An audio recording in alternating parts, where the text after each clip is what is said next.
So they go to all that close. 622-4911.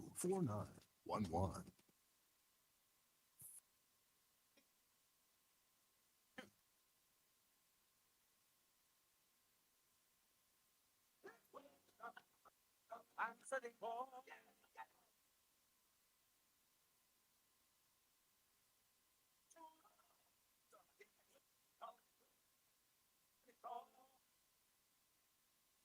Sitting a court on the believers on the natural born leaders, yeah.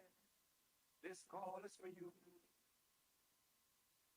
If you believe this place is a real place and you believe it have things to believe in still, then it's you that I'm talking to. You're fed up on the rule and the buying and the shooting and the killing and the state and the crime and the bloody corruption all the time. Oh Lord, what a crucial. Don't give up, don't give in, don't give up.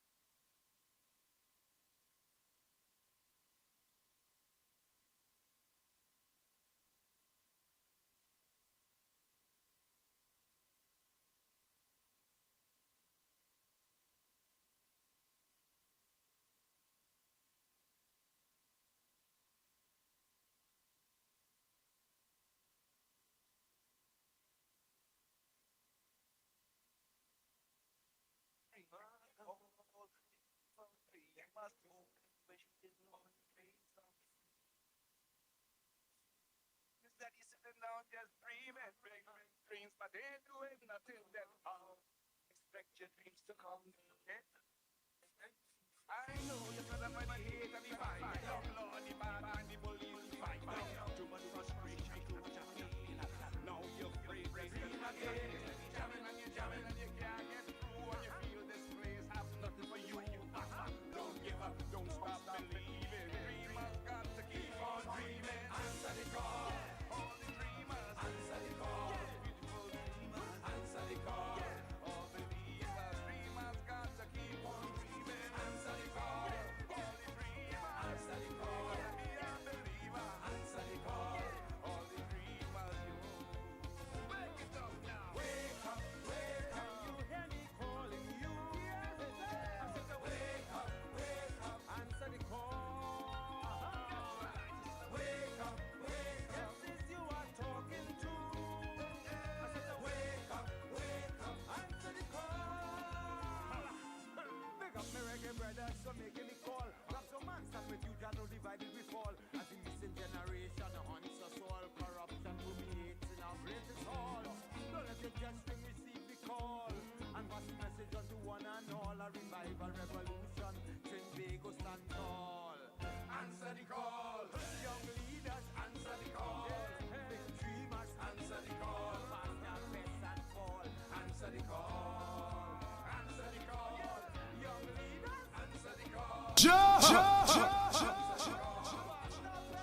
Oh boy, oh boy, oh boy, oh boy, oh boy. Good morning, Trinidad and Tobago. Time check. Yes, for those of you that are online live, time check. Yes, it's 17 minutes.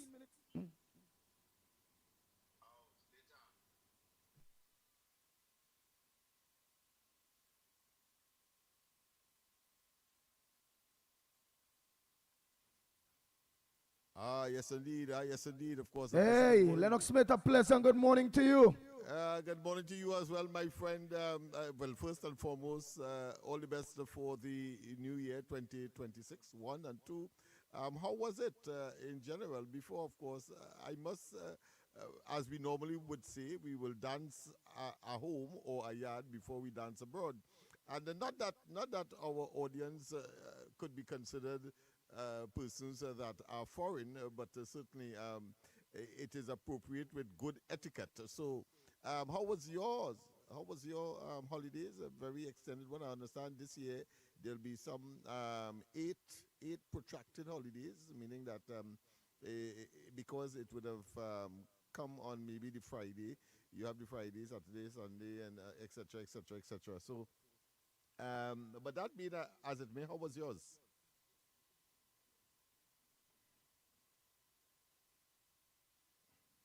Andy? Yes. I'm here, Lennox Smith. Yeah. So, I thought when you went to space or something, because you went silent. I don't know if you're trying to keep some secret and I exposed it. Nah. How was your holiday? Oh boy. Let me say a pleasant good morning, Trinidad and Tobago. Time check. It's about 19 minutes past the hour of 6 o'clock. And you're listening to the Ground Report on 91.1 FM, Talk City. And on Real Media TT Facebook, Real Media TT YouTube. Corridor Transformation. Not forgetting 648 TV.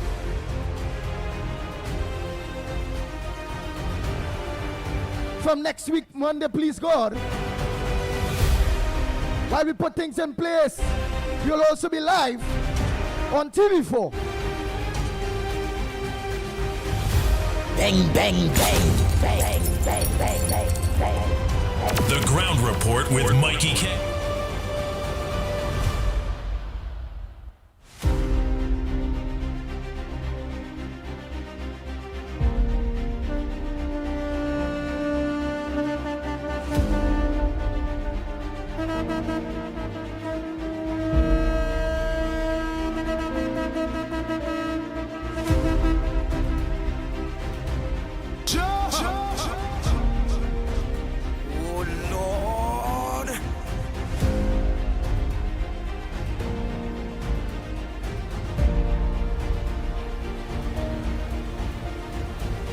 Nice.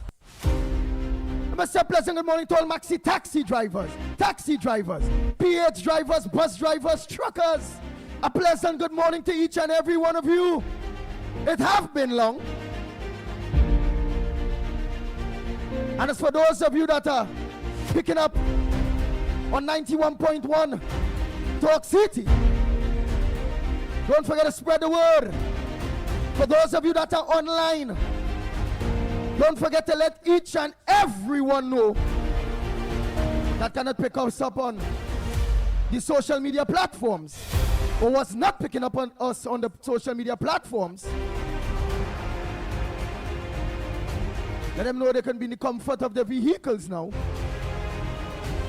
without having to go on YouTube or on Facebook. That they just have to switch that dial to Talk City 91.1. That's what we talking about. For those of you that are looking on Talk City 91.1, are you hearing us loud and clear? For those of you on social media, are you hearing us loud and clear? Bang, bang, bang, bang, bang, bang, bang, bang, bang.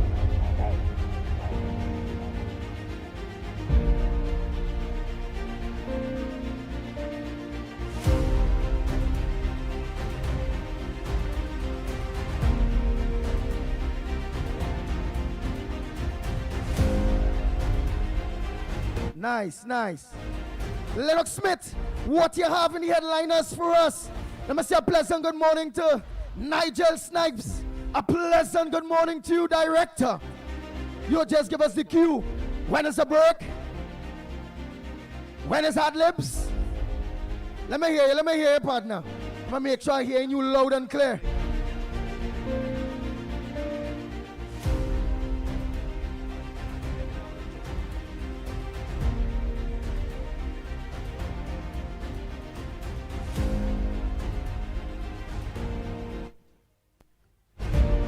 Lennox Smith, you hear me right? Yes, loud and clear, my friend. And he was asking you if you are hearing him loud. Oh, And go you have ahead. Not yet responded. Just as to my question earlier. Right. So we'll just have to raise the your. Oh, I can do that on Are my you, side. are you hearing me loud and clear now? Yes, I'm hearing you. Nice. I'm hearing you. So I might just have to raise the volume. Your intake. People, of course, don't be too perturbed. This is, of course, tweaking time. It's the first day in this new environment. We are at, of course, 91.1 Talk City. And, of course, we are on television as well. No, from Monday. Television will be from Monday coming.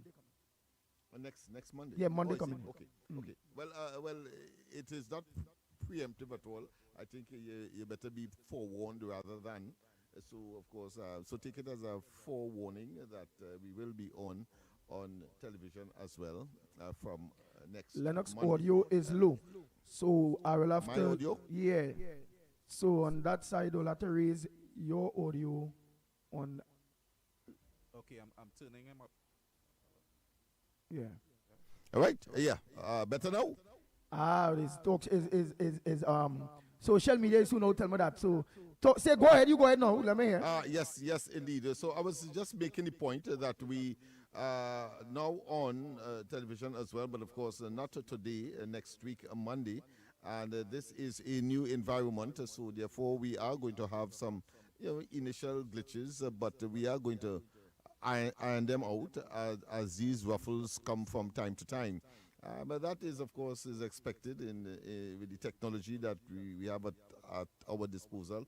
And, of course, it is normal for adjustments to be made in human circumstance. And this is no exception. So, people, if you are getting little glitches here and there, well, just chalk it up to that fact that we have just moved, and today is just the first day, the inaugural day, the commencement date, the initial program of the ground report on of course 91.1 Talk City, and of course on next week we will be on television as well, simulcasting or simultaneously. That being as it may, you asked you a question earlier on about your own fears or your volume own very low. If you could raise Lennox mic again, or or they may be able to raise it in He's very loud on my end. very loud on your end. very loud. And I'm speaking loudly as well All right. into the mic. Oh boy. Yeah, we all hearing him there online, right? But very low. Still hearing him. All right. Well, as I said, we are in the process of tweaking, so bear with us if there are some deficiencies that is expected, as I say, both in terms of technology and of course, individual is a human situation. That being as it may, of course, I asked the question earlier. I suppose you would have gotten it in silence, even though I was very reverberating on this side, very loud on this side. But I asked how you spent your days, the holidays. Very long time. We have not. We didn't have a chance to meet physically, but of course we have been, of course, talking about the excitement associated with the new dispensation that the ground report would have been subjected to, and of course today is a manifestation thereof. But of course, that being as it may, as one human being to another, we normally would ask of each other, well, what transpired, how you pass the days so far, as far as the holidays is concerned. Andy.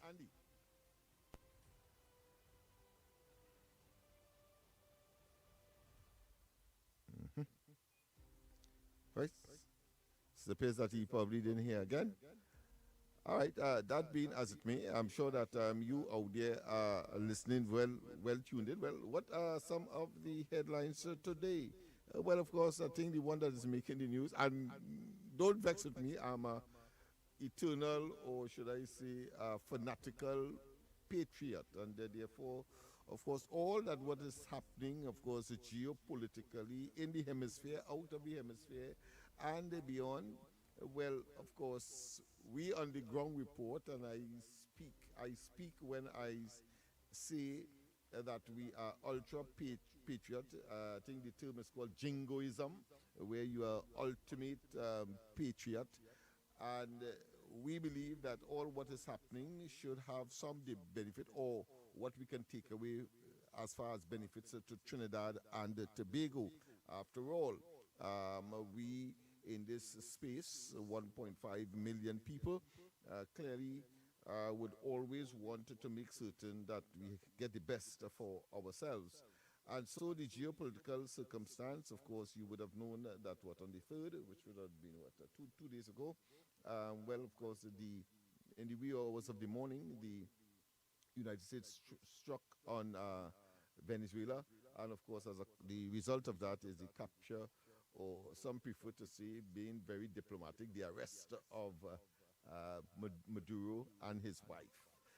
They are now, of course, in the United States, and today at around noon, their time in New York, they will be arraigned, meaning that they will be taken to court and then answer, I think, about 4 charges of each of which has some kind of multiple areas to be considered as far as the law enforcement authorities there is concerned. But so that is the major thing. But what the fallout of that for Trinidad and Tobago? What is the benefit of that in Trinidad and Tobago? Well, I hate to say, as I normally would, but of course, in a sense of extreme gratification, frankly, that we told you so. And wise, of course, we were talking, the fight against drugs, the blowing up of boat vessels and so on.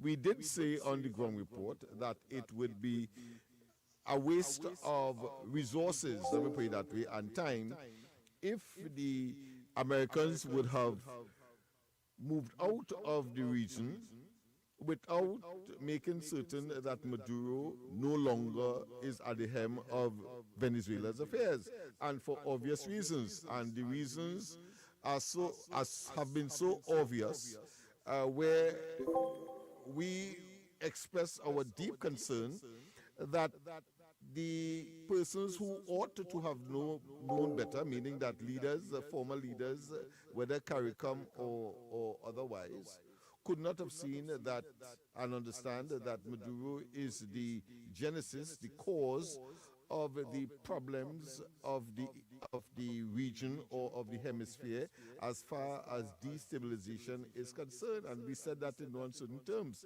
And therefore, it will be surprising if the Americans simply did that drug initiative, so to speak, anti-drug initiative, anti-drug gang initiative, and simply left.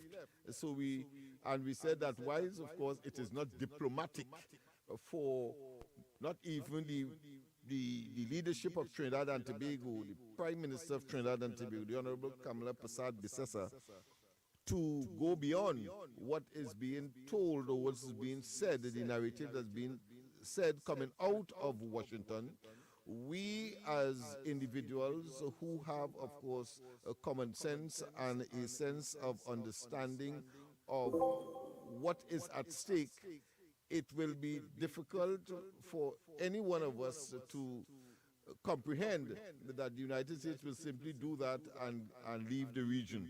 Well, of course, 2 days ago, the reality has struck. Of course, again, the present government in Trinidad and Tobago has made it very, very clear that they were not part and parcel of that exercise, even though, of course, prior to that incident, the administration has said through the Prime Minister and other spokespersons that that they support the effort of the Americans from the perspective of getting rid of the drugs and the guns, and therefore assisting us vicariously to address our own domestic issue as far as crime, criminality, gang warfare, people trafficking, and of course drugs and the cartels that may from time to time, if not directly in Trinidad, but traverse our let's say waters in order to ship their cargo, their illicit cargo, or their poisonous cargo, or their pernicious cargo to the north, whether it's bound for Europe or for North America. So we have been realistic, and it is important that we understand that whilst the officialdom would take a particular official position, we who have a responsibility in social media, of course, and the fourth estate of Trinidad and in Trinidad and Tobago, we must be, of course, pragmatic and realistic. And therefore, of course, what transpired 2 days ago in Venezuela, the attack, the strike, and of course the eventual, of course, extracting of Maduro and his wife, and then, of course, depositing them in the United States for to answer these 4 charges is no surprise to us, but it ought not to be to you. But I think another development had taken place during the course of the discussion, quite apart from the intent of the United States, and that was whether or not the allies, the friends of Venezuela, the friends of the Maduro administration, will come to his rescue. And therefore, they were concerned, particularly and very vociferously, the opposition, led by, of course, Penelope Beckles, gave the impression that somehow there will be a war started here in Trinidad, and Trinidad will be, of course, part and parcel of the fallout, meaning that missiles will come our way, etc., etc. And then we were at pains, as you would recall, I did a demonstration to show that Trinidad and Tobago, as far as Caracas is concerned, because, I mean, if you are attacking a country, you want to make certain that the capital falls. And when the capital falls, it means, therefore, that your mission would have been a success. And we had shown very graphically, we did some animations and so on to show where Trinidad and Tobago would have been located something like 600 miles away from Caracas, and taking a straight line, varying west of us to Caracas, using a straight line. Of course, that is not realistic, in that you'll have to either take plane. Well, of course, you will have a straight line there, and then, of course, you can use the waters, which means you'll have to twist and turn before you reach Marcus. But whichever way it is, the fact is about 600. Whereas the armada that would have been assembled just outside of the borders, or should I say the sea borders, I should say, the maritime borders of Venezuela, was just about 100 miles. And therefore, it would have been impractical to launch an invasion, if you want to call it that, or a strike of that nature from there. And we have seen, of course, that too has materialized. And there was another dimension to this argument leading up to what transpired there, and that is to say, the military assets, both technological and otherwise, personnel, that would have been deployed, or should I put another way, that the Maduro administration would have access or gave approval to be part and parcel of the response, just in case the Americans attack of Venezuela. And therefore, people were talking about hypersonic missiles,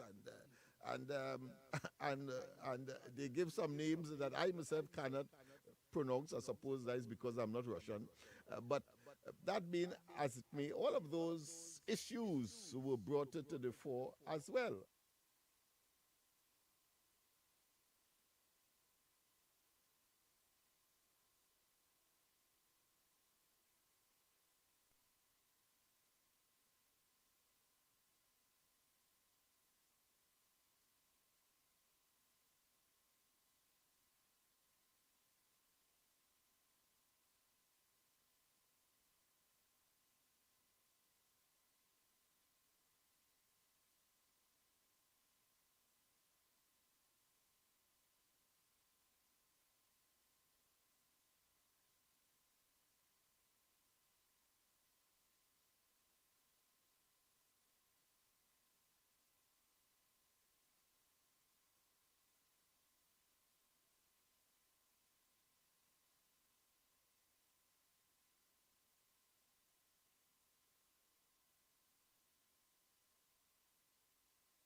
and hairy-fairy, illusionary dispositions that really and truly has no place in such serious activities. You're talking about the loss of lives. We are talking about invasion. Yes, and I must say as well that those who saw the Caribbean as a zone of what? Of peace.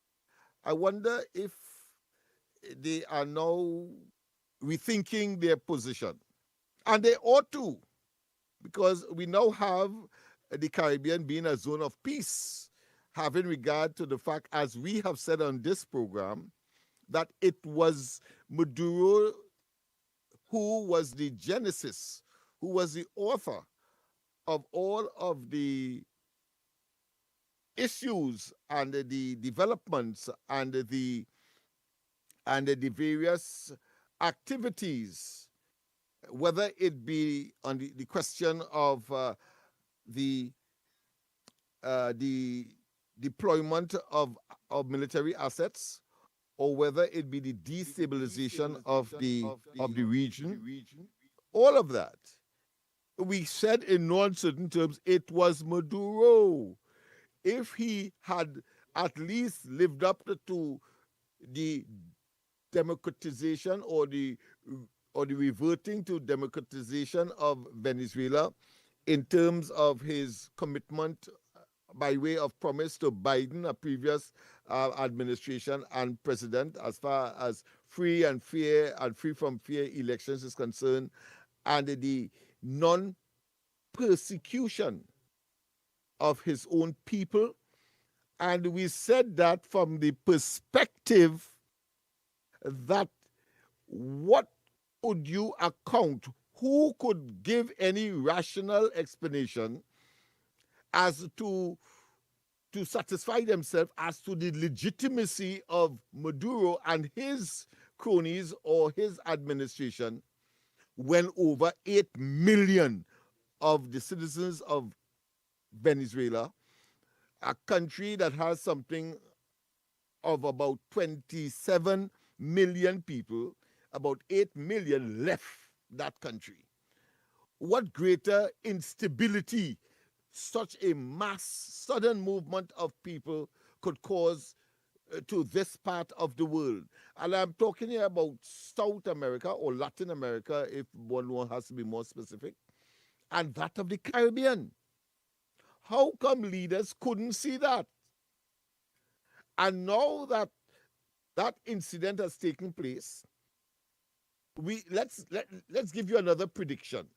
You're going to see a reverse migration back into Venezuela as things pans out and as the Trump administration's policies and programs are effected for and within and in that country. That is what is going to happen. And I think by now,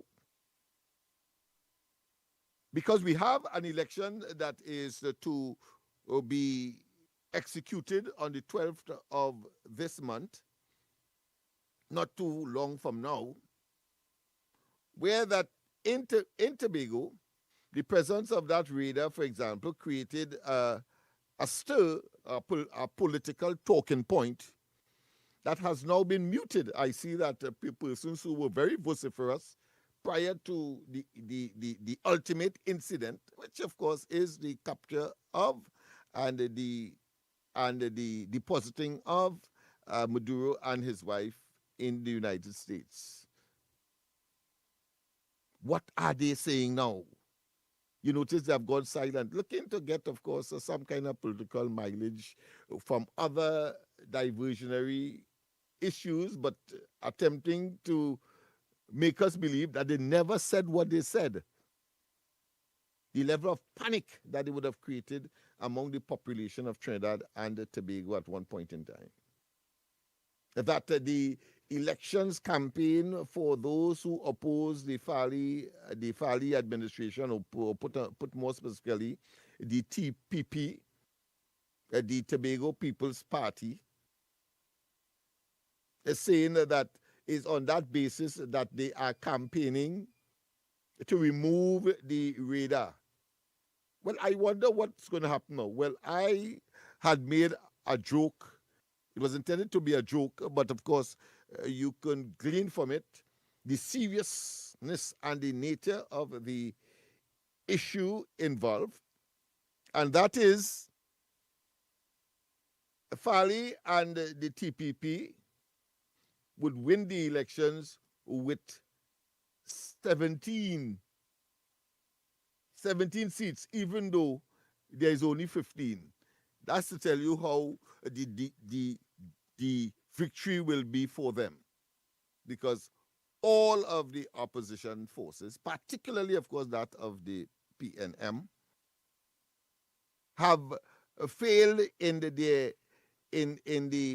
what I consider to be the genuineness, one, and the veracity of their statements opposing that deployment, whether it be the radar, and of course the statements made by the Prime Minister in the early days, asking for indirectly the Americans to assist us with our drugs, our gang, and our criminal problem. And we had said in no uncertain terms that Trinidad and Tobago, by international recognition, has been seen as the sixth most violent country in the world. We said that. We also have experienced over 500 murders in the recent, let's say, half decade, leading up to, of course, the 28th of April, 2025. And you have to be a betrayer. You have to be a perfidious individual, a betrayer of your country, to ignore that. And because you have a beef with the Prime Minister, the UNC, the coalition of interests, you will ignore that, hoping that the worst would occur. But you have this morning to face the reality that none of it has occurred, and that it was merely a figment of people's very pernicious and very, what I consider to be, loose and prolific imagination. That's what it has turned out to be. Andy, are you there?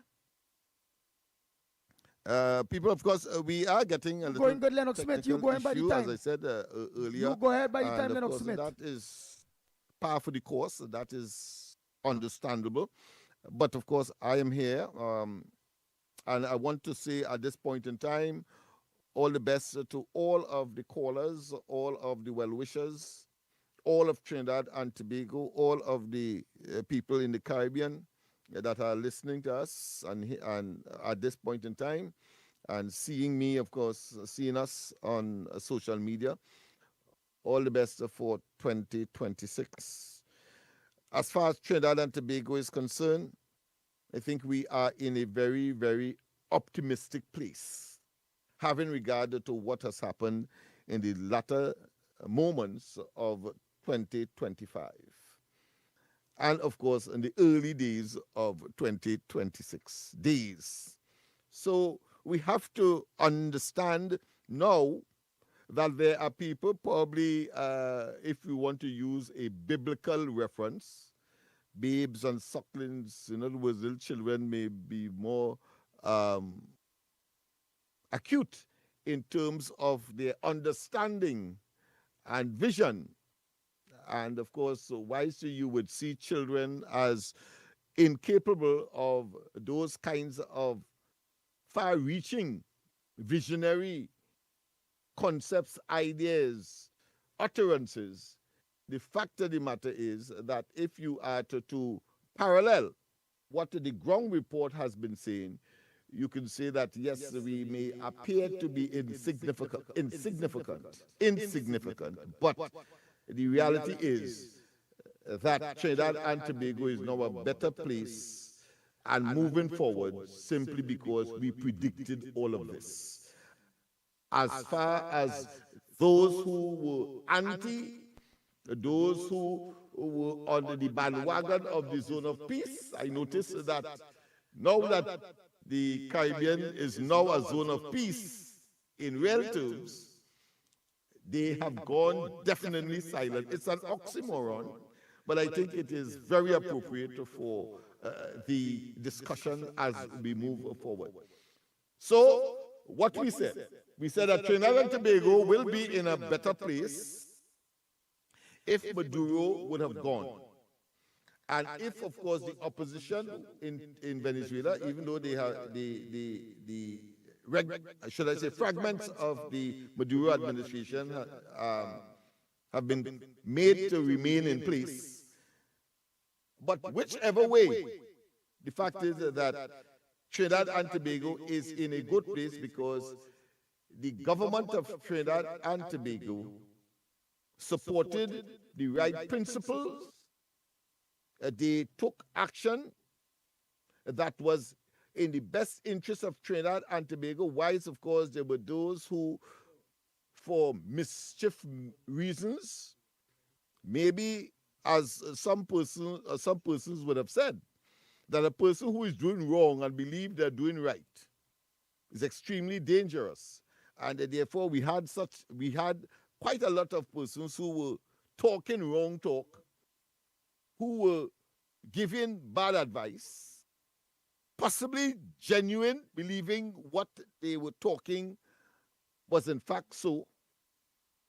But at the end of the day, they have been proven to be wrong, and because of the influence they would have wielded at that point in time, at that point of expression, at that point of the intersection of the various utterances that would have been contrary and averse to that of the present administration, the Prime Minister, and the government officials of Trinidad and Tobago in contemporary Trinidad and Tobago, and in the existential circumstance that we would have found ourselves, all of them have gone silent. All of them have gone silent. So we are confident that the dragon gas, let me make a prediction now, dragon gas and the other cross-border initiatives as far as treating with the energy sector of Trinidad and Tobago is concerned will now come into fruition and to benefit Trinidad and Tobago. It is obvious. And let me say that from the perspective that the Trump administration will not see Trinidad and Tobago flounder when, of course, that situation exists. But more than that, the fact of the matter is that Europe is in a very dangerous state because of the cutting off of that lifeline of gas from Russia, consequential of the Ukraine-Russian activity. And so, because Trinidad and Tobago, whether advertently, whether by serendipity, whether by divine providence, God's intervention, we have the infrastructure to convert gas into something that is usable and that is required by Europe, the United States, and other parts of the world. And therefore, as the Trump administration... But Lennox, yes. Exhibit. Lennox. Yes, okay. Yeah. I just heard you mention about I'm talking by the time. I just heard you mention. Yeah, I just heard you mention Europe in trouble due to that gas or gas lifeline when it coming to Russia. But I also saw the honorable. Well, I wouldn't say. Right, I also saw President Donald Trump on Air Force One doing an interview mentioning that Colombia looking at Colombia, he also mentioned about Ukraine. He also mentioned about Ukraine and Russia. He also mentioned about Greenland and the importance of Greenland for when it coming to the safety of America. When it coming to the safety of America, he mentioned about all of those things. But go ahead by the time. Go ahead by because I just talking so that to check me out too. You real nice. You loud. No problem. You're You testing clear. people because we as I say we are in the tweaking stage. Yes. We want to sort of smoothen out some of the ruffles that is obvious with such a venture, because remember it's technology, it's personnel, it's physical movement, etc. So number of things that has to be But we also addressed, and I see the technicians in studio here are very busy attempting to, of course, give us the best. So I also, but we also put in consideration that America mentioned that Caribbean leaders was technically involved. It have Caribbean leaders that are involved, or Caribbean countries, even if they ain't paid down as leaders. Caribbean countries are involved in that whole issue when it coming to that drug, that whole drug running, narcotics running thing. The indictment. 4 of them, in essence. One, of course, export of narcotics to the United States, running of guns and so on, machine guns, etc. And there are 2 others that have slipped me, but I could always get that. Is not a problem. The thing about it is, yes, he did. The indictment itself implicates Caribbean leaders as well as Latin American leaders, and I wait with bated breath to witness, the different building blocks in specificity, what these indictments will bring to the fore, and it will, of course. If that is in fact so, we don't have the evidence, but of course, if it comes from the authorities there, then it has to be.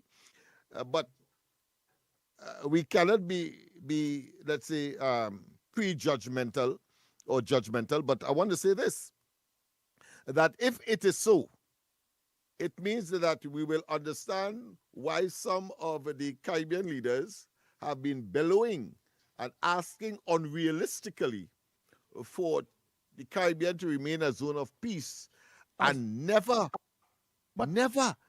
process, criticizing, condemning Maduro. But I'm asking something, Lennox Smith. While they want to hear me talk there to do their tweeting on that side, well, we are seeing on social media. You know, in social media, some news will be fake news, some news maybe will be good news, some news will be fake news, some news will be good news or real news. But you're seeing whereby on social media they're putting up 1 or 2 Caribbean leaders as America will be interested in these particular people. What's your thoughts on that? Well, I would expect that. Social media will go a buzzing, but as I said, I can't wait for the actual exercise to take place and unveil in the various courts that would be addressing or adjudicating on these matters. Very, very interesting times. And again, it does not take away the fact that one has to, now that we know that, one has to say, well, some people were, of course, attempting to defend it turned out to be the indefensible, or people were looking to save their own skins by asking and vociferously insisting that the area remains a zone of peace in the face of all of the reasons one can bring that it is as a result of the conduct of Maduro and his administration that has created the instability and therefore the migration out of Venezuela, over 8 million of their citizens, that has created havoc and all kinds of economic, social, and other cultural pains that we have seen at least over the last 2 years across the board. So I I will be waiting very, very patiently. And a very good observation that the social media, as based on what you have asked, will be a buzz, would be speculating, etc. But as I say, we on the ground report, we like to verify, certify, and therefore the veracity of what we have to say could never be questioned. So we wait. Okay, so gentlemen, we heading up to the news. News. At Oh, 7. okay, great. Yes. So people, we pause for the news, and when we come back, more.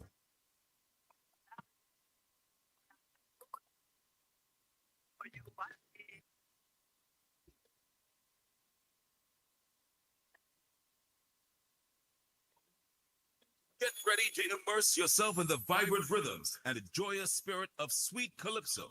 Join us for an unforgettable experience at the semi-final round of the Calypso Monarch competition. This is Calypso Fiesta.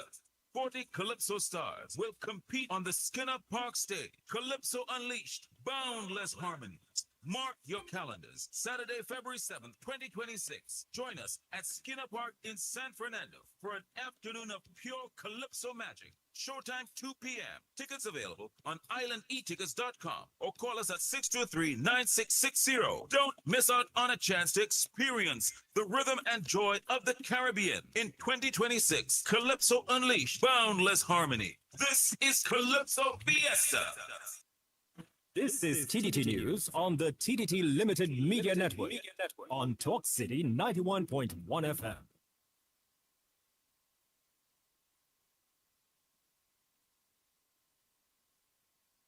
Good morning. This is your TTT News update. I'm Sherilyn Lewis making the news at this time. Prime Minister Kamal Bissau-Bissau said that there is no crisis in Trinidad and Tobago, addressing Saturday's military operation in Venezuela, which led to the capture of President Nicolas Maduro and his wife. Mrs. Bissau-Bissau assured the public that what happened in Venezuela has nothing to do with Trinidad and Tobago. The Prime Minister stated that as Venezuela undergoes its transition, Trinidad and Tobago looks forward to deepening its long-standing friendship with the people of Venezuela and renewing cooperation. Mrs. Bissau-Bissau said she was asked about the U.S. indictment against Mr. Maduro and whether she was surprised that Caribbean politicians were implicated. There is no rift between the Ministry of Housing and the Housing Development Corporation. This clarification comes from Minister of Housing David Lee, speaking at a press conference on Sunday. I just want to say we have full confidence in our chairman, Mr. Khan's AGC, and the new board of members of this of AGC that took over 4 months ago to run and to give some leadership into HDC. He says the board has a major task fixing 10 years of financial wastage and general mismanagement. Minister Lee also sought to clarify recent statements on regularization of homes. He says at no point did the chairman of HDC say he was moving to regularize quarters. He made quite clear that illegal occupiers will face the full brunt of the law. That individuals who illegally occupy HDC homes will be removed if they occupy those homes by breaking into those homes and taking occupancy. That is a no-no for under this government. We will not allow that lawlessness. Tobago's annual birth rate has reduced by nearly half, and so the Tobago People's Party plans to continue to roll out programs to promote childbirth on the island. Political leader Foley Augustine told party supporters on Thursday that included in the party's blueprint for 2026-2030 is the extension for their baby box initiative. TPP will now be moving it from a one-off baby box to up to 6 months. Remember, I tell you, we have to put measures in place to make it easier for people to have children and to take care of them. The TPP also plans to add another initiative aimed at boosting the island's birth rate through financial incentives. We are going to give every child born to a Tobago resident, and he must be a resident in Tobago for at least 1 year before the child is birthed here. We are going to provide to those families $500 a month up until the child is 5 years old. Costs us about $13 million, across the 5 years, just about 2 to 2.7 million per year. And remember, it may be less because it's as the child is birthed. Right now, the reality is our numbers are down to between 400 and 450 per year, down from over 900. In August of 2025, a soft launch for the Baby Box initiative was held, which will see a year round distribution of packages to mothers giving birth at the Scarborough General Hospital. And to sport, as condolences continue to pour in following the passing of Eddie Hart, Parliamentary Secretary in the Ministry of Sport and Youth Affairs, David Nackett, lauds the pivotal role his league played in the development of young people. Nackett would have featured in the league for various clubs, including the likes of Santos in the 1980s. On behalf of the East West Corridor Football League, on behalf of the UNC, our Honorable Prime Minister Kamla Prasad Bisesa, we extend condolences to the family of Mr. Eddie Hart, MP Eddie Hart, who has served the East West Corridor for over 4 decades. By having the Eddie Hart Football League, which was a major catalyst in the careers and lives of many young people throughout the East-West Corridor. And that was your TTT News Update. I'm Shirley Lewis. Have a good morning. That was TTT News on the TTT Limited Media Network on Talk City 91.1 FM. Get ready to immerse yourself in the vibrant rhythms and the joyous spirit of sweet calypso. Join us for an unforgettable experience at the semi-final round of the Calypso Monarch competition. This is Calypso Fiesta. 40 Calypso stars will compete on the Skinner Park stage. Calypso Unleashed, boundless harmonies. Mark your calendars. Saturday, February 7th, 2026. Join us at Skinner Park in San Fernando for an afternoon of pure Calypso magic. Showtime 2 p.m. Tickets available on islandetickets.com or call us at 623-9660. Don't miss out on a chance to experience the rhythm and joy of the Caribbean in 2026. Calypso Unleashed, boundless harmony. This is Calypso Fiesta.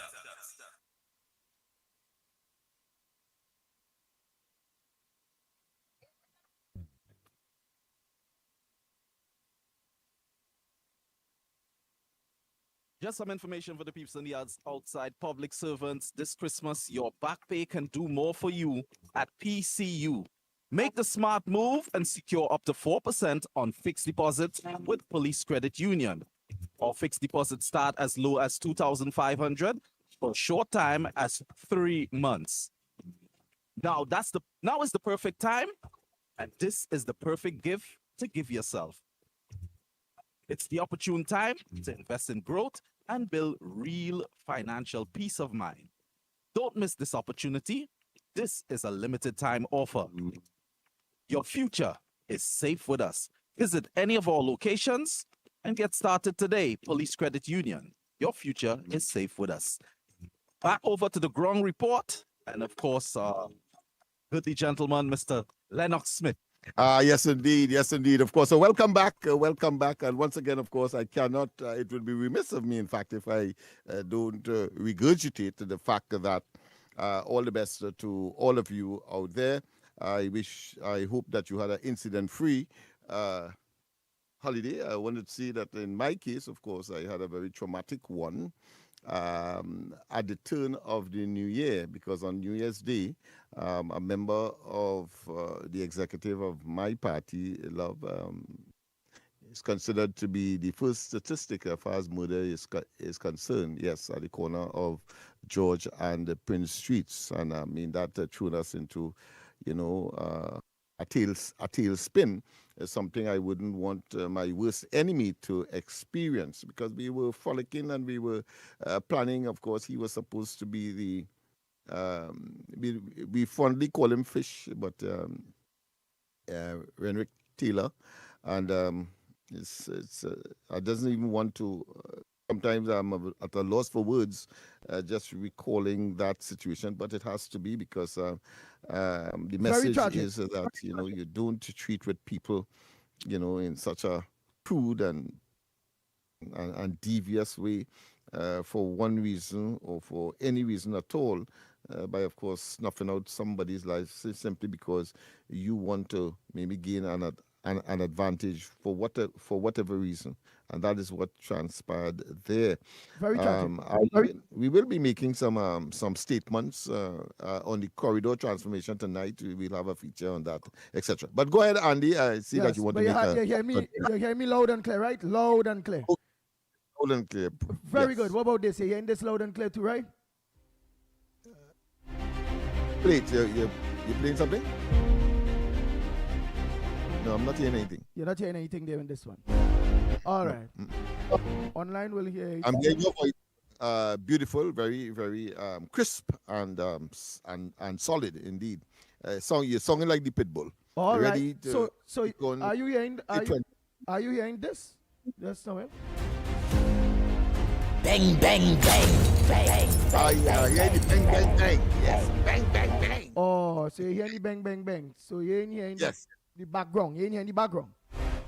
No, well, if it is playing, you hear it because I can't.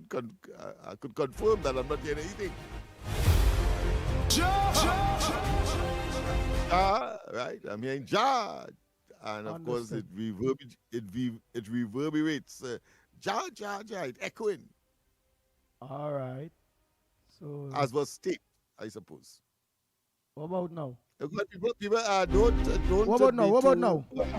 We testing, we are testing as well. People. Nothing. All right. Yeah, well, Trinidad and Tobago, the lines are open. Yes. While I will get that aspect sorted out, the lines are open. And the numbers to call 225-6644, 225-6644, or 239-5120, 239-5120. Let me say a pleasant good morning to each and every one of you that are locked on to us on Talk City 91.1 FM. For those of you that are on social media, whether it be Marilyn, Boudram John, Deborah, hey Krishna, pleasant good morning to you. Glory, all of you. Good morning. Let me take a first call. Let me make sure that this person through. Go ahead, caller. Pleasant good morning to you. Good morning, Andy. Good morning, Lennox. Andy. Good morning. All the best. I had the enthusiasm of Lennox Smith in buying catching bag. Because right now, America ain't control nothing in Venezuela. All they have is a blockade offshore. Delcy Rodriguez in charge. And she says certain things. America take out Maduro with a big, massive attack on a certain part of Caracas, and they take out Maduro. But they're not in charge of Venezuela. Venezuela have the same government, just without Maduro. I beg to disagree. I beg to disagree with your partner. Partner, you ain't hear what Donald Trump said. Or comic relief. But what Donald Trump say? What Donald Trump say? What Donald Trump say? That he going to run Venezuela from Washington? No. Donald Trump said that he is in talks with Delcy. Delcy have been given a chance. Technically, that is what he's saying. And Delcy agreed to cooperate in every way possible. That is what You know Delcy Rodriguez didn't say that. Is Donald Trump saying that? Trump could say anything he wants. Trump does say anything he wants. It doesn't have to be true. All right, Trump spreading propaganda. Oh my God. Yes. In terms of he going to run Venezuela and he going to take oil that Venezuela steal from him. I don't understand that physics. Them rearranging what physics is about. That oil in Venezuela, but Trump saying that is their oil, that is America oil. I don't understand that physics at all. So I tell you, Trump is a magic man. The government that had Maduro as the head is still the government in charge of Venezuela. So I don't know what Trump and Rubio talking about, them going to run Venezuela from Washington. I want to know if they're going to run it from Washington. Because they're not going to Venezuela to go. When they're talking, so them should have been in Miraflores Palace, directing who to go away and what to do and who to pay and who not to pay and take off the sanctions. Well, But all them right. want oil companies to come in there. All right. Well, Zandu. So Zandu. I not against. Let me put something to all. I not against Kamala. I glad for we, right? But Lennox Smith pushing us that cat and bag thing this morning that they take over Venezuela. They may take over Venezuela. They still have warships outside there and they're not on the ground. They make a raid, yes. They take Maduro, yes. I can't fight on that. But they're not controlling Venezuela as yet. If they go in with ground forces and they take over everything and they run in the country, then that's a different story. But right now, all America could do is use air forces to bomb people. All right, partner. You win. I can't say a win. All I'm saying is I think that you're wrong. I believe you're totally wrong. That's not the man who say Yeah. that hypersonic missiles and that no way they could get to Maduro and that he's well protected by Russian. What Korean, not Korean, not the North Koreans not there, but certainly Iranian and who again? And Chinese, Chinese armament, and so on and so on. That's not the fellow who said that. No, he accepted that Maduro got. You lucky he tell you that, like my deceased mother, she still don't believe that human beings land on the moon. You're lucky he tell you that Maduro's still in Venezuela. You're lucky. You're lucky he tell you that. Yeah, a pile of jokers. So he doesn't understand that Delcy and the rest of them work a deal. Them work a deal. And that the so-called just now, and that the so-called sovereignty and the revolution and all of that has now dissipated. He doesn't understand that they are now the vassal of the United States. He doesn't understand that. All right, okay. He wants more evidence later. But he didn't understand what? Let him understand. Delcy Rodriguez at the end of the day is a diplomat. Delcy Rodriguez could have been snatched too. For all you know, and the talk we're coming from Venezuelan people itself, is that Delcy Rodriguez strike a deal. And that is Delcy Rodriguez is who sell out Maduro. And at this point, because she went to get... And he so... I wouldn't want to be too derogatory, but he's so dense. He doesn't understand that when she says, listen, Maduro is still the president, etc., she is talking politics to her domestic audience. Otherwise, the Ichiro, those elements that are still Savasto and of course part and parcel of the revolution, including parts of the army. That's why she has to talk that way. I don't understand how common sense, they say make before book, but common sense is not as common as one would think. You've seen all of that happening. The man who you say couldn't be removed at all, and he have all this asset from all these so-called countries, including Russia, China, and so on. You see, all of them just talking. They want to go to United Nations now. Notice, they want to go to United Nations. It's not that they're going to fire any hypersonic missile and so on. Nonsense that they were talking prior to. Come on, man. You are wrong and you're wrong. And that's it, full stop. I was boasting that it's unfortunate that I had to be right again, but that is what I was saying. I was correct. We were correct in our position with respect to this matter. Go ahead, my friend. Andy? Good morning to the magnificent tree. Good morning to you, my friend. And all the best to you and your family. Right. I wanted that morning from you. I really wanted that morning from you, Mr. Lennox, because I want to say something before I say anything first. No, it had a man who had called your program, only that only move.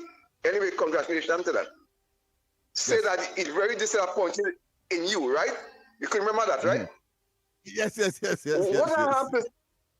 I have to say about that man, in my view, I consider you I am putting Andy in this or Mikey Kane. I consider you the Mandela at this nation.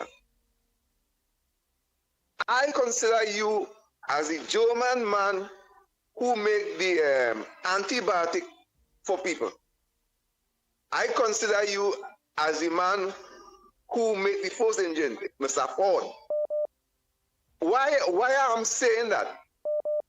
God has put certain people in certain place. And if a man listen to you, Mr. Lennox, and he realize the greatness in you, when I listen to the words you just use, when you speak, it does amaze me to know that a black man from, let me say, Lavanti, in them kind of area then, could be like this. And I know it not just where you learn that. I know God give you that gift. Because people don't just come also and be like that. That's why I will tell you, you like the Mandela, right? I know Andy and them will accept that too. Because I need them ain't no stupid people. They will know what you are. They know you more than me, right? But listening to you is a joy in my ears to hear how you speak. I learn a lot every day, and I just look forward to hear you speak because you're one man and not really biased man. You just go with the truth. And when people listen to you, they will, if they go down deeper, they will see you are speaking just because you love UNC. Or you are like this one. You just come up with facts and show people why you like that. Mr. Lennox, you will always be in my heart as one of the greatest persons we have in Trinidad and Tobago, right? Having said that, what I would like to see happen to Trinidad today is for God to put his hand and remove biasness and stupidity in Trinidad and Tobago. That is my wish for this year. Because these people have Trinidad and Tobago down. The heart ain't for the country at all.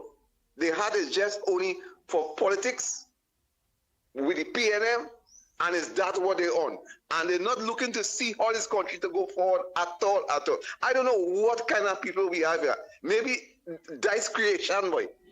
Because I can't believe when I even hear the newsmen them asking Sean Sovas and Akash, someone asking some kind of question. They even asking them where they keep the conference and all is a problem for them. What kind of people is that? Bias killing us, emotion, bias killing us. I had to go, boy, right? So Mr. Smith and Andy, I know all will keep up the good works and I'm glad all will move and more people could be hearing what we're saying this morning because I want more and more people to reach out to the ground report because we have great people in the ground report and we have a very informative program, right? And for that man who now talk there, well, he gets slapped in the face and he can't understand it.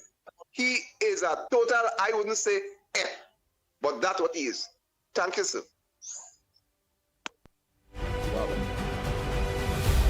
Wow, Andy?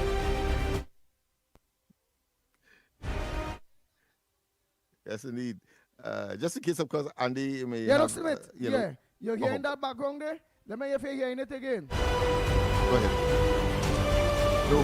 No. Oh boy. But you're hearing the drops. You're not hearing the background. Yeah. So Gerard, if you can give me an assistance with that. They're not hearing the background music, but they're hearing the drops. Bang, like that.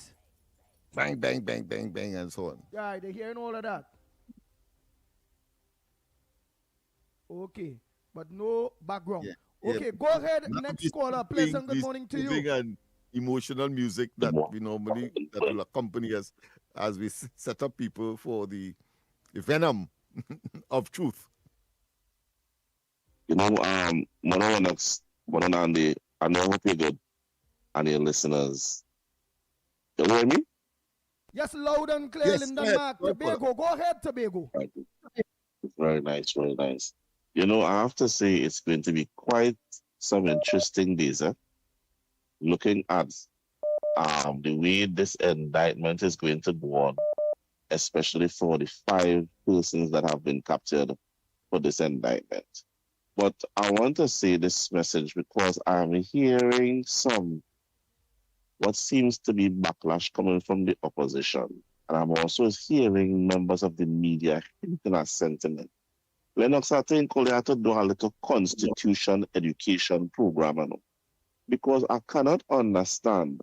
You have Sean Sobers, you have other relative of other ministers would have been at a press conference on Friday, on Saturday, and yet we have ministers coming to ask why the Prime Minister is not present.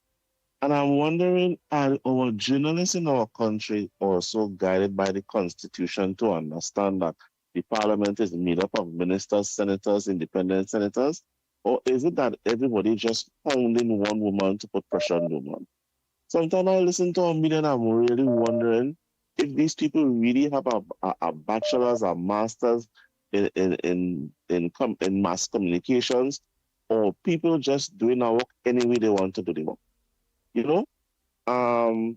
Secondly, and last, Lennox, I'll have a mighty program cut out for you all for this year, you know, because already, let me tell you a little piece on the ground.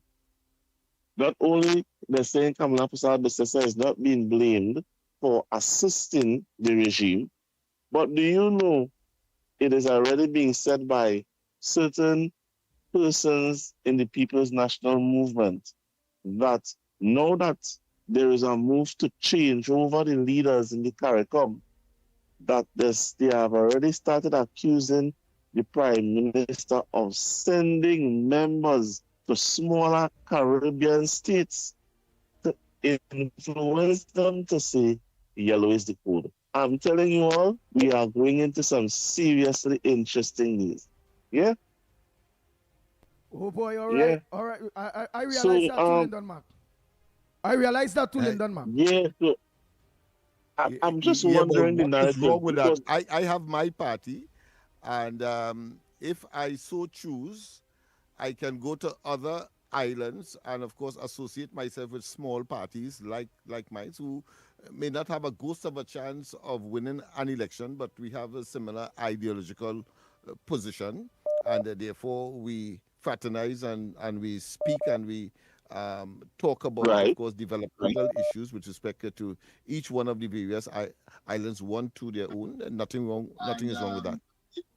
Okay. Next caller. A pleasant good morning to you, caller. Where you calling from? What's your contribution on the ground report this morning? Good morning, Andy. Good morning to Lennox. Ulrich, man. I'm calling from. Nice dress. Yes. Hey, Lennox Smith, look, Ulrich, nice dress. He always he back in the dance, you know. And he start off with you. Go ahead, Ulrich. Andy, I really wish you give us some time this morning. I'm begging for some time. You can't be too long. You can't be too long. You had a I know. Yeah. Lennox, I want to say to you that I am not your enemy. You are still my brother. I love you very much. We just happen to have a different of opinion. I respect your opinion, and I wish you could respect mine also. As a matter of fact, Lennox, I know when we meet face to face, you go bust out one big laugh and we go hug one another because you don't know who you're talking to. As a matter of fact, I still have your jersey. Remember when you had the green wagon when you was fighting for a seat? I was supporting you. I was all with you on George when you had the office in George Street. I still wear your jersey up to today with pride. I've returned to George Street, so we are there on George Street. The same property, just that I return as an owner. Thank you. That is good news. Well, you will see me shortly. I'll pass and look for you. But at the same time, I wanted to bring it to you. I want to clear the air because some people like to take in my statement the wrong way. The disagreement that I have with the money that the rest on the drivers, I stand by that because I do find that it's right for us to support somebody who agree that the money that were being charged was too high, promise to do something about it. While we waiting, give a man accolade for giving him most ticket. And while we still waiting, double the fines and then come back Christmas morning with a fresh gift for us. We have us in a kind of tailspin right now and have the population uncomfortable. I'm not saying that somebody, if they commit the crime, they don't have to pay a fine. I am not contesting that. You have to pay a fine if you do wrong. I'm not contesting that. All I am just saying is that the fine is too high and the manner in which it was done was wrong. That is all. That is all my contention, you know. Yeah, but Ulrich, but did you heard the Honorable Prime Minister mention that she will be doing it for 6 months, and so long as drivers behave themselves, she will go back on that? Yes, I heard that, but Andy, there's not children you're dealing with. We's big people. It's not children you're dealing with. You can't come and tell me behave yourself or that. You know what that remind me of? With Columbia Orange when people went for a job and she telling them hands up, out, up, out, up. And if we pass that stage, I think politicians have to take the population more serious, and the population have to take themselves serious too, and to know when they're making missteps to call them out on it, and not because you're a supporter of a party that you go along with everything the party do or say. If you go along that line, it means that you don't care about yourself, you don't care about the country, and you don't care about the generation coming up after you, which is wrong. That is all my contention. I'm not saying that you know they don't have things to do, but do things in accordance to the feeling of the population. We uncomfortable here now. Like people that get licks for the 9.5 years, they get licks so bad. So the licks that they get now, like they get immune, like they get accustomed to licks. People coming up with all kind of things, but always attacked. And the government, PNM government, they do this and PNM. That is, I am not contesting them thing. I am only talking about the fees that they're charging, the taxi and the private car. And imagine my daughter driving up the highway, a truck in front of her. A little pebble come off the truck and hit the glass. If you see the little thing it have on the glass. And she frightened to drive the car. She had to drop her son to school. She had to drop another son to work and all. And she frightened to drive the car because of this little thing it have on the glass. And she have no money to replace the windscreen right now. What she supposed to do? You understand? Them is the thing I talking about. I want the government to pay more attention to the road. The pothole it have in the road, that when you go down in a pothole, it's busting your shocks and damaging your vehicle. Pay attention to them things. Pay attention to when the pitch road, you get guarantee from the people that do the paving, so that we, the drivers out here, will be in a better position. But no, they're going the other way. I am not a dashboard dolly. I'm not going down that road. So, Lennox, me and you have no contention. I will come and look for you and we will talk better. All right, but before you go, I just want to tell you, John said he agree with you. June said next caller. Andy. Yeah, wait. I have to tell you what the people are commenting at the end of the day. Ann Munsami, better known as Santa Cruz, is saying, Ulrich, hogwash. Then you are condoling lawbreakers. The fines were high. They continue breaking the law. So, so raise it. I'll just leave out the DM minute, but raise it. Andy, right? Them people, especially that last one that make that statement, remind me of a Santa Cruz Kobo who's saying that I is Rowley mouthpiece. I have no affiliation with the PNM. I don't like PNM. All right. But I don't want no part of PNM. Remember, you had your say, Ulrich. I just making sure our online people are involved too. So you already had your say. So thank you very much. Let me just think where we're online is saying, because again, the interaction is between Talk City 91.1 FM, which they can call in. They can also log on to Real Media TT Facebook, Real Media TT YouTube. You know, some people shy. Some people may not want to call in because they don't want somebody to hear the voice and all those various things. And what the ground report have done is set a precedent in Trinidad and Tobago in talk radio, where the onliners are totally involved in the program too. So, Ann Munsami mentioned that. We have John saying, caller, if all it is big people who abide by the law, you're talking, well, you know, dots. You're talking nice. Oh boy. Right, Kenrick Prasad is saying, caller, go commit the, well, I'll show you what's going to say, caller, don't commit the crime, stop talking nonsense. Oh boy, so let's go take all the time while you all are texting. Right? Right. So let's organize and go back to the lines. Let's organize. I'll go and check to see how much WhatsApp voice notes we have at this point in time too. So what we're going to do is just take a call again, and then we'll go down into the WhatsApp voice notes. I'm just trying to familiarize myself too based on my background. I want to believe in studio, Lennox Smith and them will be not hearing it. But I want to believe on 91.1 Talk City, they might be hearing my background. So for those of you that are locked on to us on radio self, not on social media, tell me if you all are hearing this background drop.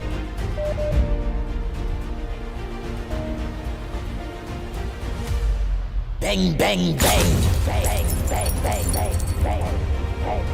Yeah, we are hearing bang, bang, right, bang. only the bang, bang, bang. And it's coming from the same computer, but only not hearing the background. But that's nothing. Caller, go ahead, man. We're going to sort out that. But because Talk City might be hearing it, All might be not hearing it in studio, but Talk City might be hearing it. I don't know yet. Go ahead, caller. Go ahead, caller. Good morning. You hear me, Andy? This is Tabakit. All right, Tabakit. A pleasant good morning to you. All the best to you and yours.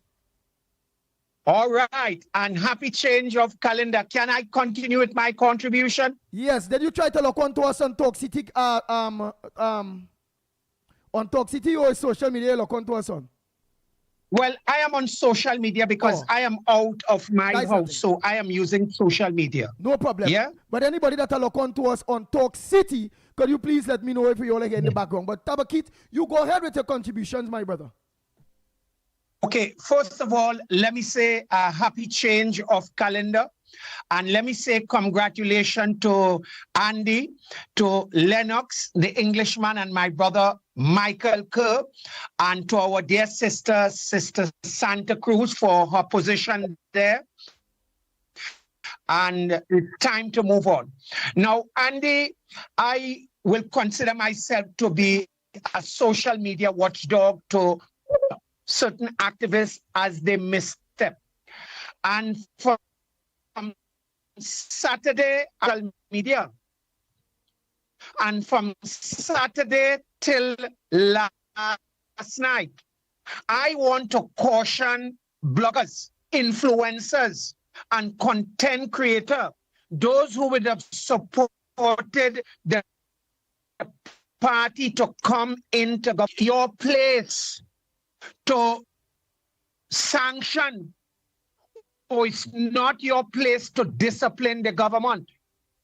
I repeat again, it is not social media content creator and influencers to discipline the government. Your feed real bad. Your feed bad. You're breaking up. Your feed is very bad. Tabakit, your feed bad. Yeah, your call dropping. You really said that to the outside. Your feed in and out, in and out.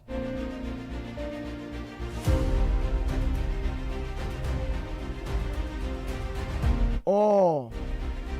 And Munsami say it was lock on, but getting better reception. Okay. But Miss Munsami, you was clean though. You was clean.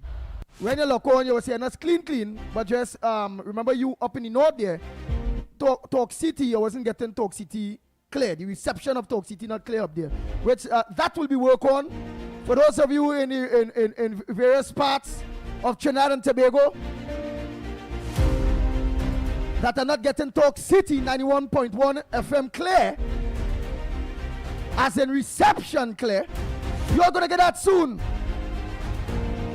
So what I last heard is management are working on that. So you all will get it clear soon. Nice. So let's take a next call. For a matter of fact, let me play some try to squeeze in some voice notes there quick too. Oh boy, everybody's involved. Down to the voice noters. Let's see. Right. Let's play. Good morning to you, Mikey Lennox. Nice. Oh boy. I was to take off that. Go ahead, call. Make it short and sweet before I start back that voice note in. Go ahead, listen to us through your phone. Good morning, Andy. Good morning, Lennox. Good morning, Trinidad and Tobago. KFC alive and in good health. And they are in a loud, but you're in a big box here, but I in the big box. All my neighbors them here in the talk city. Booming right now. All right, so you lock on to us on 91.1 FM. Yeah, look on the talk city. I return on my big box and I watching the Bobby Head on the radio and the TV there. You and Lennox. So you're looking sharp. All right, well, meaning your TV is on social media, but your radio is on Talk City. All right. Are you hearing this right now on your radio? Tell me if you hear any background on your radio right now. Listen.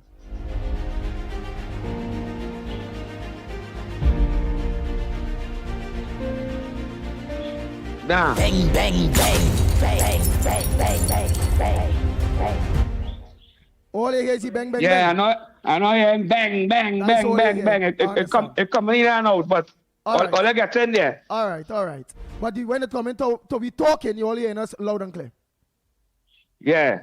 Okay. But I'm glad for we carrying on the work loud and clear for the whole nation. When in the Maxine, the bus, any vehicles, look on to Talk City and the William Lennox Smith and the Pastor Michael Kerr. Okay. But and then I went to church all yesterday. When I was going in church, I see the pastor who was praying for me for the last 9 years plus. So I got to run out. I said, I'm going to give myself to God and ask for forgiveness and thing. He said, all the prayers you give me all through the COVID and all through the march and thing in there. Look out for Parasad and Guy this year. Yeah. Okay. So I did KFC alive and he good at, and I look for listening. Bless. You is trouble, you know. You is real trouble. Let me take our next call. Caller, pleasant good morning to you. Where are you calling from? What's your contribution on the Gong Report this morning?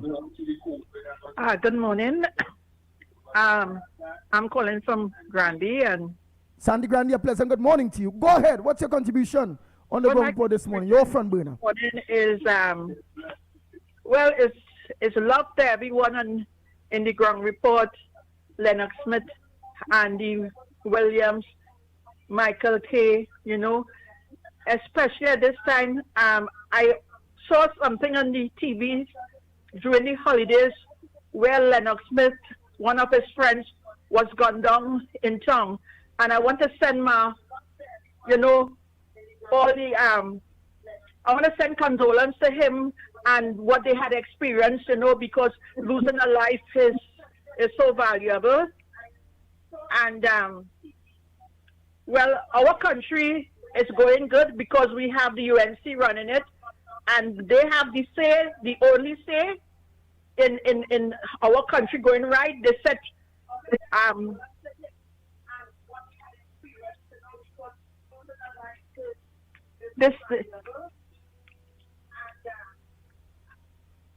the fines on the road is very good. We needed to have a civilized road where people will drive and think about each other, and we will not have all this sort of accidents. I share my love to everyone this morning because that love is there for us. We all need to put it out for each other and look at the UNC government and really what they're doing for us. They're making us, they get a good country, Trinidad and Tobago. We seeing things happen in Venezuela. With Trump and Maduro, which is nothing to do with us really. It's showing the fact that our Prime Minister had nothing to do with this, and all this revelation has taken place, and the people will see more and more how truthful the UNC is.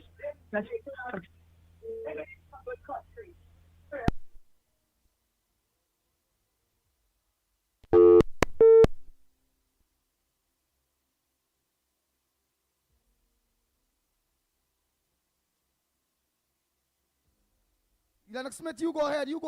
Answer some of the things that someone saying there. I'll just put it up something. But of course, There are other issues that we should be focusing on, but as I said, maybe 2/3 of what, or maybe a third of what we have to do this morning, of course, is to get some of the butterflies out of the system. And that is a part and parcel of the objective this morning as the first day of the program for 2026. Once again, I cannot overemphasize a pleasant 2026 for all and sundry, or to all and sundry, wishing you that which you wish for yourself. And I normally would say it, I said it at the commencement of last year's, so I see no reason why to end that tradition now. I wish you a lot of money this year. And of course, when I say so, I mean it legitimately. I mean it with a hard work, industry, and with a high degree of creativity. And because too often we find that, particularly among the African community, to wish somebody plenty money this year or in any time at all, I always find it, people shy away, or their facial expression turns to one that suggests that it is impossible. I say to you, no. We have this similar ability. We have this similar acumen, like any businessman from any ethnic group or any other ethnic group, and therefore you should not feel in any way embarrassed, ashamed.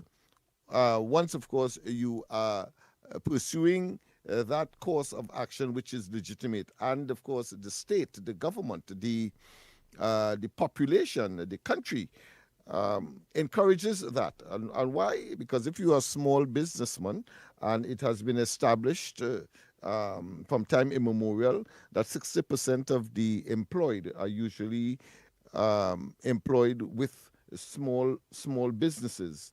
So therefore, when you would have set up a small business and it grows into a medium and large and so on, you would have been contributing to the economy, your country, and of course generating and expanding, of course, the GDP of the country in the interests of prosperity.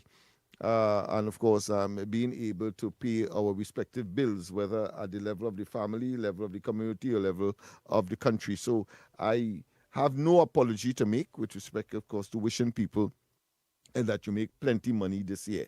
And I will continue so to do. With respect to my good friend, the voice sounds familiar, but whether that is so or not, the fact of the matter is that my position with respect to the fines, which became, of course, a firestorm sort of discussion, particularly on social media and on the real media as well, prior to the turn of the year, would have been what were the intervening factors that would have caused the present administration and the Prime Minister to up the fees as opposed to lower it, as was being touted across social media, and of course it becoming what clearly would have been something that would have been ubiquitous and seen to be something that might have been reneging on a promise made, and therefore the integrity of the Prime Minister would have been called into question. And of course, I was at pains to say that clearly the integrity of the Prime Minister has not have not suffered in any way, simply because we have seen where the merit points, as promised, was reduced. We have seen, of course, delivery to the public servants in terms of the 10% agreement and arrangement.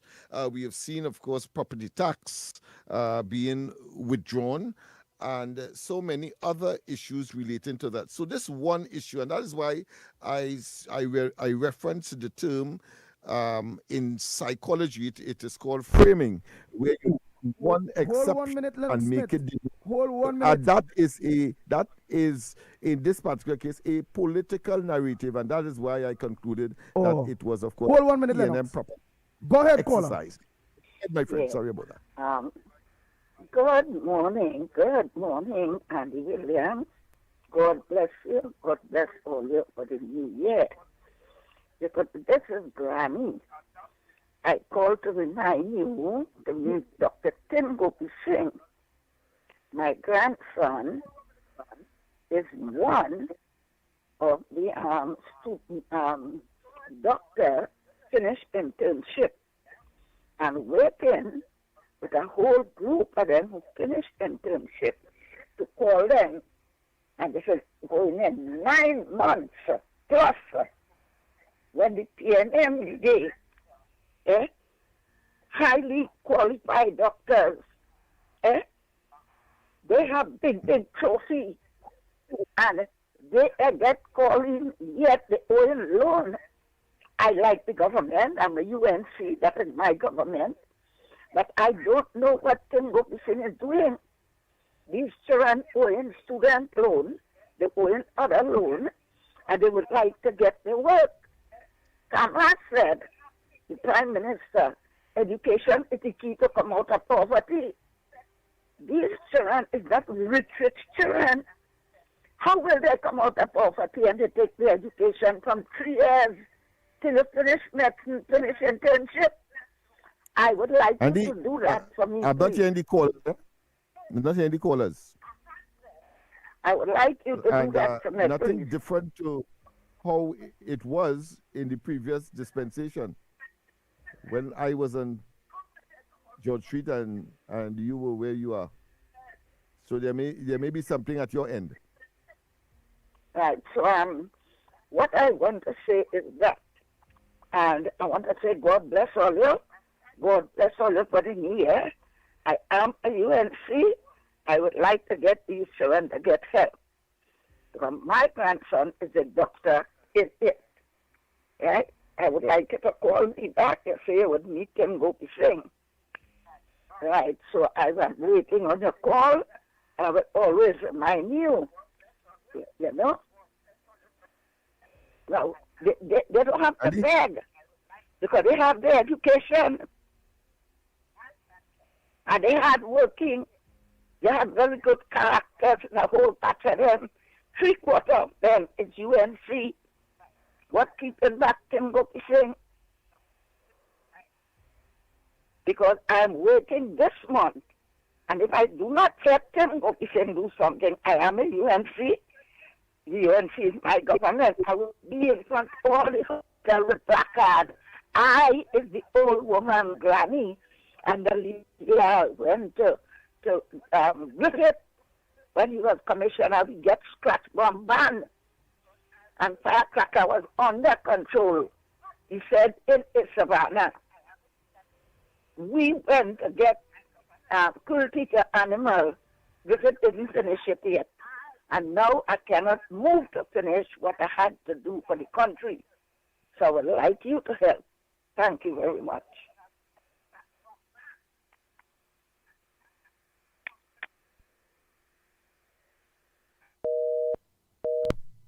Thank you very much, Granny. Lennox Smith, go ahead by the time. Just checking up on something here.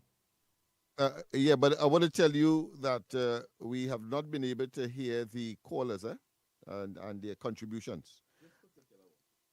Oh, we heard the others. Right, okay. This particular one. So there may be something. It's not a song as how I used to get it when I was on George Street. So let's see what. I don't know if some tweaking has to be done on your side.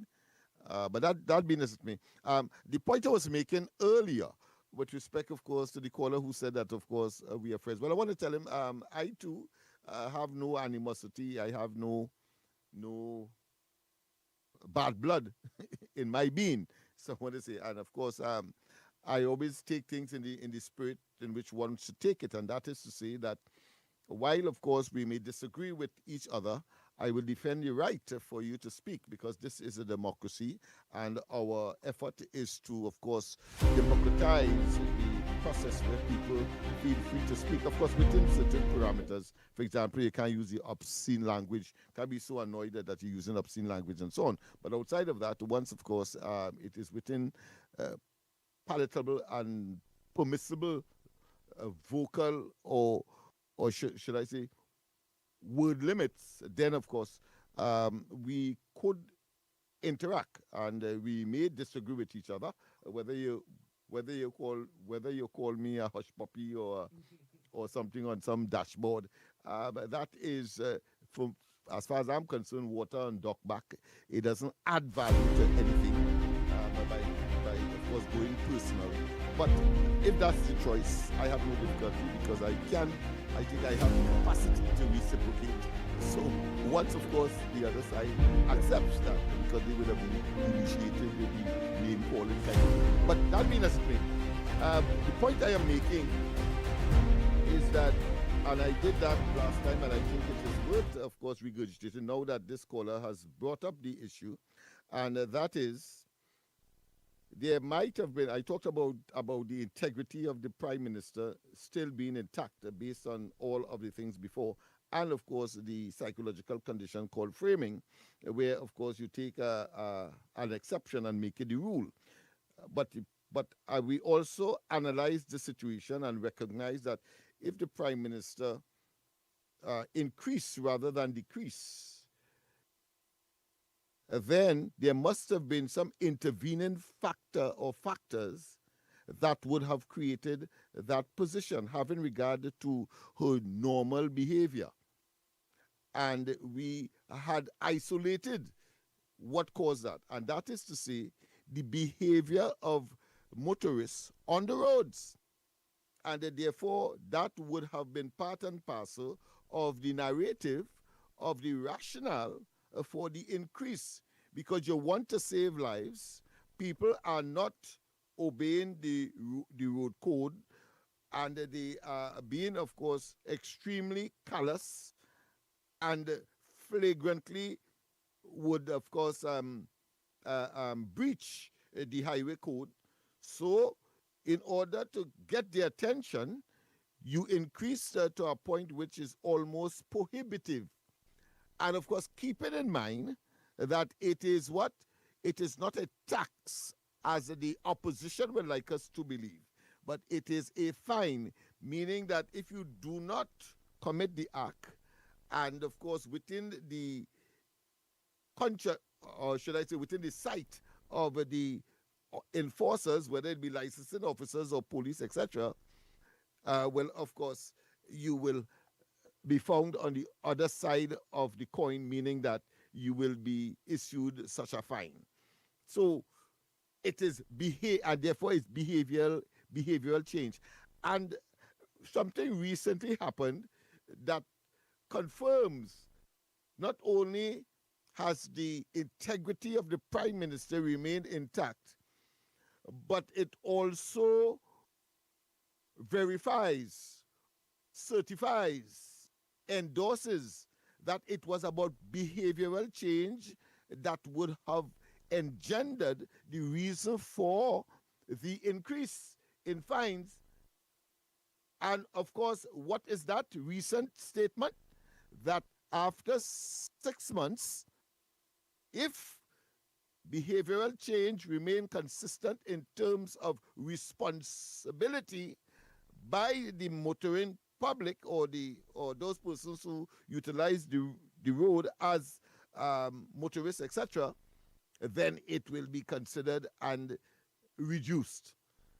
So the integrity issue continues, of course, to be very valid.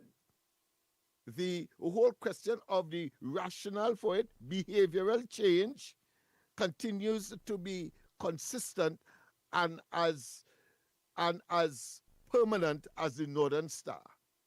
So I think that recent, without having to prompt, without having to influence, the Prime Minister clearly would have been listening to the debate on the matter, and therefore reinforced the fact that it was about behavioral change.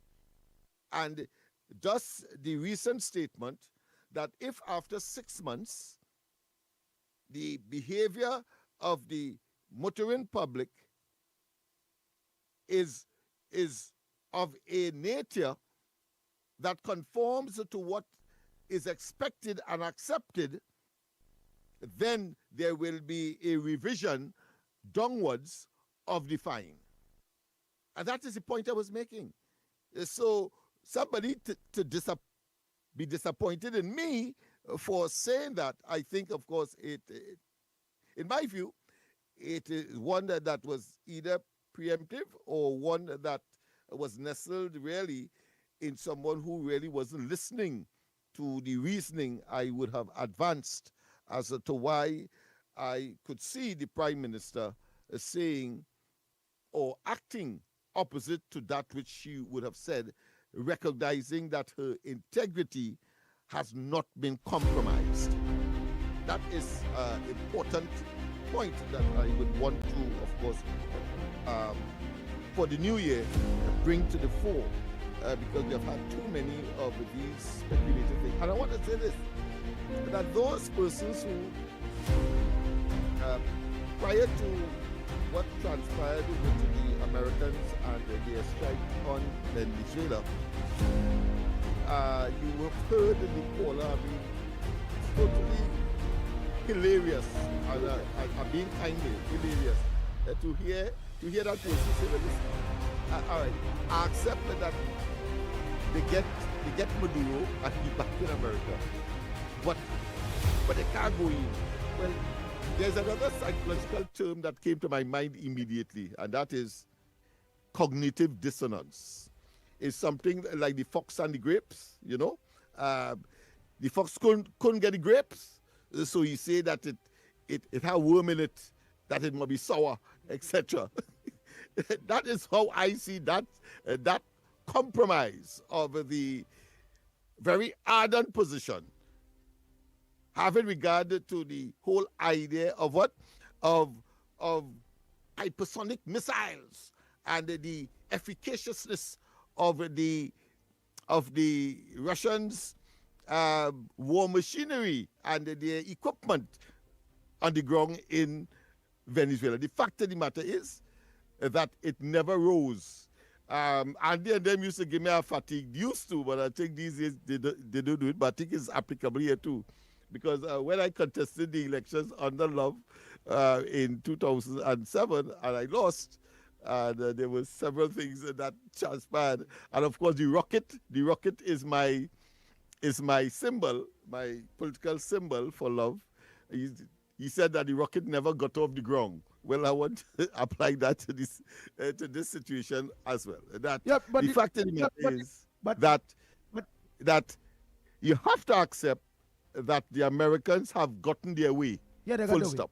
They got the way. Yeah. Oh boy. So here it is. Let's organize and just play some quick voice. No. Are we going for a break now to come back? Master Control, you let me know when we going for that break. We're heading for the news. You're heading for the news? All right, well then let me don't play no voice note then. Yes. This is TTT News on the TTT Limited Media Network on Talk City 91.1 FM.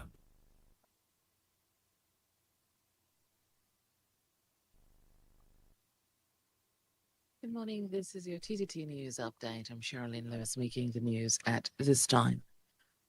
Prime Minister Kamala Bissell-Bissassa said there is no crisis in Trinidad and Tobago, addressing Saturday's military operation in Venezuela, which led to the capture of President Nicolas Maduro and his wife.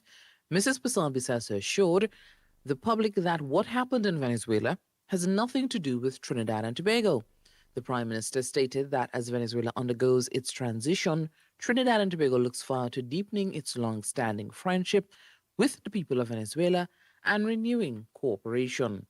Mrs. Bissell-Bissassa said she was asked about the U.S. indictment against Mr. Maduro and whether she was surprised that Caribbean politicians were implicated. Minister of Foreign and Caribbean Affairs Sean Service says the relationship between this country and Venezuela is not compromised.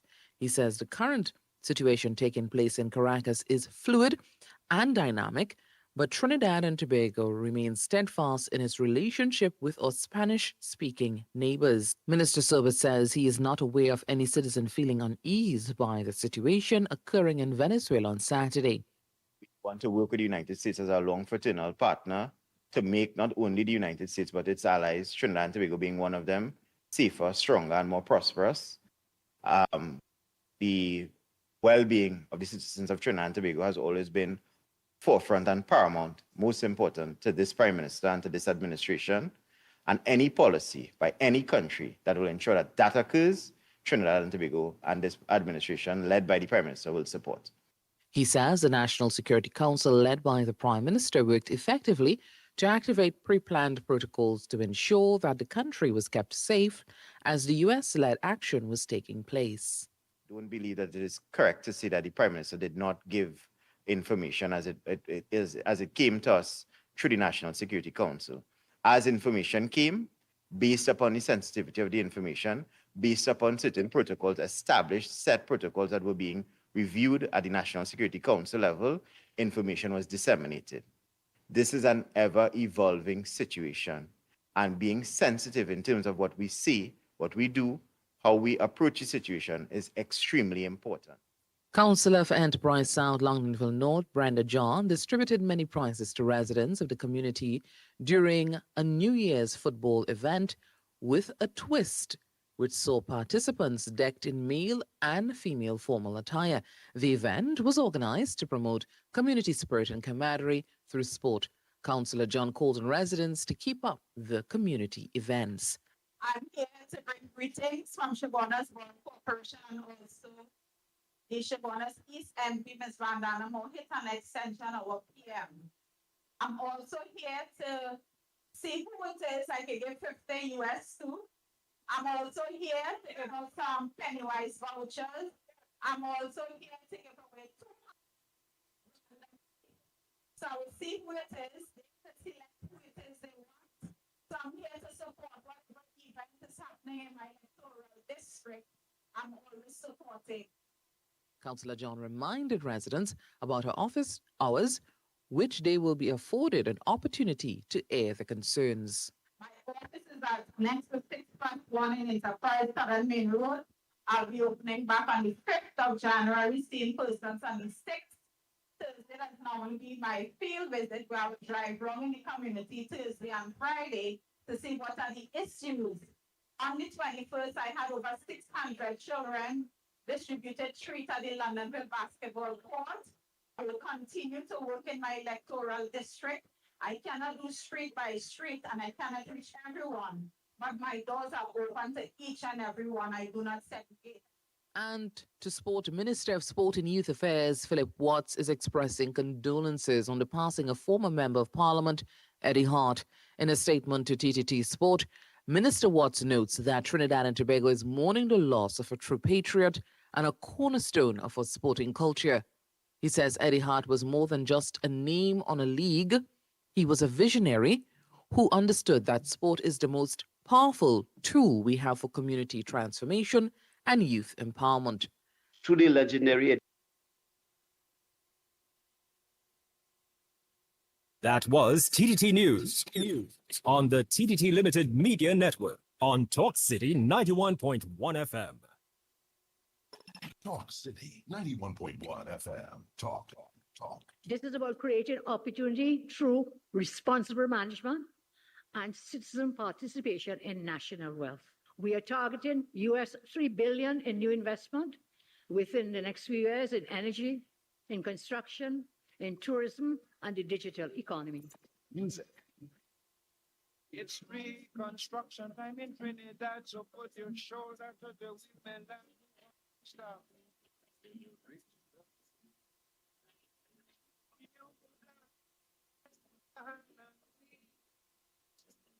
For big and for small, in no time at all. There's no other way to your patriotic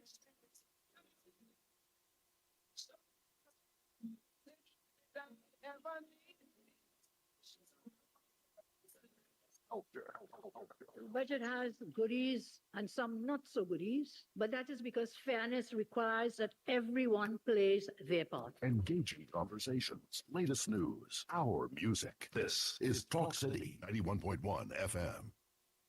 Government ministers say they are moving to cut through long-standing bureaucratic delays in the energy sector with the creation of a new energy accelerator hub. The initiative is designed to fast-track approvals and licenses that have slowed projects for years. Minister of Energy and Energy Industries, Dr. The Honorable Rudal Munilal explained that the hub will operate as a one-stop desk, bringing together key agencies to address challenges as they arise. Energy, comprising several entities, both within the Energy Ministry and outside of the Energy Ministry, and it required, of course, cabinet authority. So that will coordinate the problems, the complaints, and in real time, try to sort out some of the problems that we face. Because in the energy sector, of course, you have, a myriad of challenges. Minister Munilal says the hub will coordinate issues ranging from work permits to legal matters, allowing problems to be addressed in real time and reducing waiting periods that have frustrated investors and operators across the sector. The Energy Accelerator Hub is expected to be operational in the first quarter of 2026. Officials are confident the initiative will help unlock faster investment, improve efficiency, and support the transformation of Trinidad and Tobago's energy sector. This was a production of the Information Division, Office of the Prime Minister.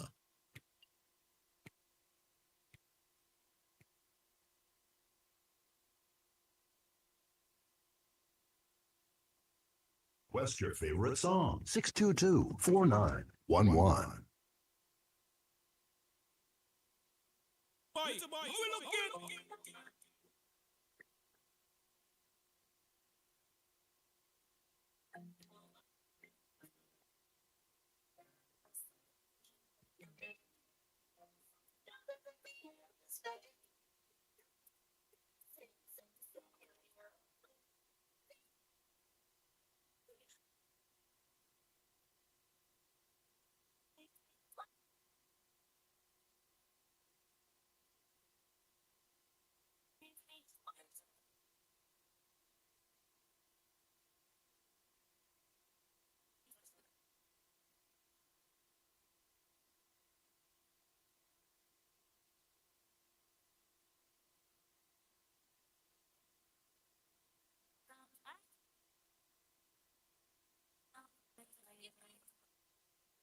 Yes, indeed. Of course, we are back. We are back. Of course, this is Talk City. Yes, of course. But you are hearing, listening, and of course, viewing on the social media. Of course, the ground report on Talk City 91.1.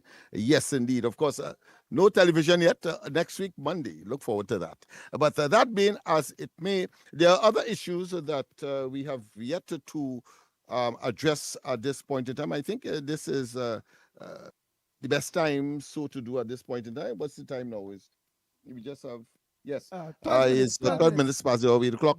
And therefore, of course, I think we should veer into other areas of national concern and import. And that is, of course, Lee warns against squatting in HDC properties. There was a press conference held, and I think I was taken aback when, of course, I saw on either side of the presenters, whether it was Lee, whether the Minister Lee, whether it was the head of HDC or the Minister of Foreign Affairs and CARICOM Matters, to see on one side, on their left, I saw a national flag, and then on the right there was a UNC flag, and then one of the first questions that was asked at question time was why it is that they have that press conference or had that press conference at the UNC headquarters. Well, the response was that it is midway, and when I fact checked, I realized that is indeed midway. In that. Khan, the head of HGC, said, well, he lives in Couva. Sean Sobers, I think, a little farther. And then then of course Lee, his constituency is somewhere around there. So why not? Because of course the idea was, why wasn't it in some government institution? But then I think that would have been held on a Saturday or Sunday. And why is it they didn't put that as part of the equation in terms of the response to that particular question? But I wanted to do that as well, because my common sense will tell me that government agencies are not usually open on a weekend, right? So I want to put that into the equation as well. So, so that might be an anomaly, that might be an exception, but the purpose or the imperative to hold that press conference clearly was in the light of the recent strike by the Americans in Venezuela. And I want to say as well that I took note of the opposition leaders' concern about the whereabouts of the Honorable Prime Minister, because she was not in that press conference. But I thought it was a bit disingenuous. I don't want to say dishonest, but disingenuous of the opposition leader to, of course, speak to everything else except what the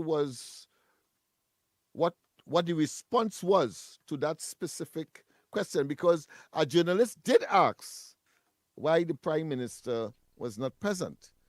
And the opposition leader seemed to have missed that response. And the response was very simple.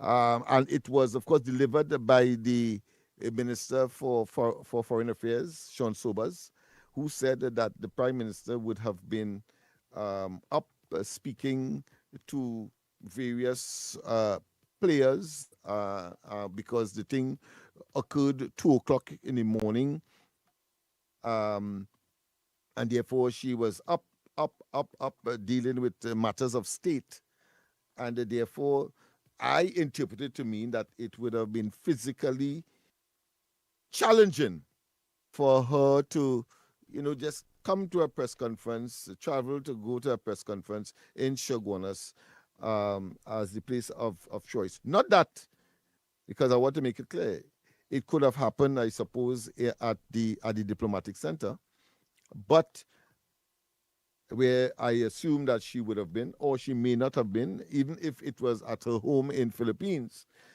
The fact of the matter is that I gleaned from it, common sense will tell you, that she was tired. Simple. And therefore, put the most appropriate person to address the matter because of the exigency and the urgency, it having just, of course, less than 24 hours, 32 hours, the incident occurred. So I want to tell those persons who look at and believe that the opposition leader didn't know what she was saying or conveniently left out that explanation. At minimum, one would have expected at least she would have said what. So the Minister of Foreign Affairs, Sean Sobers, would have said in response to that, rather than attempting, of course, to ask where's the Prime Minister and leave that out there as if somebody is hiding from the population, and more significantly, to suggest that the matter was not raised at that press conference. And I would have thought that it would have been a derelict of responsibility for any journalist in such a circumstance, having regard, of course, to what transpired, that is the strike on Venezuela by the Americans, to not ask that question.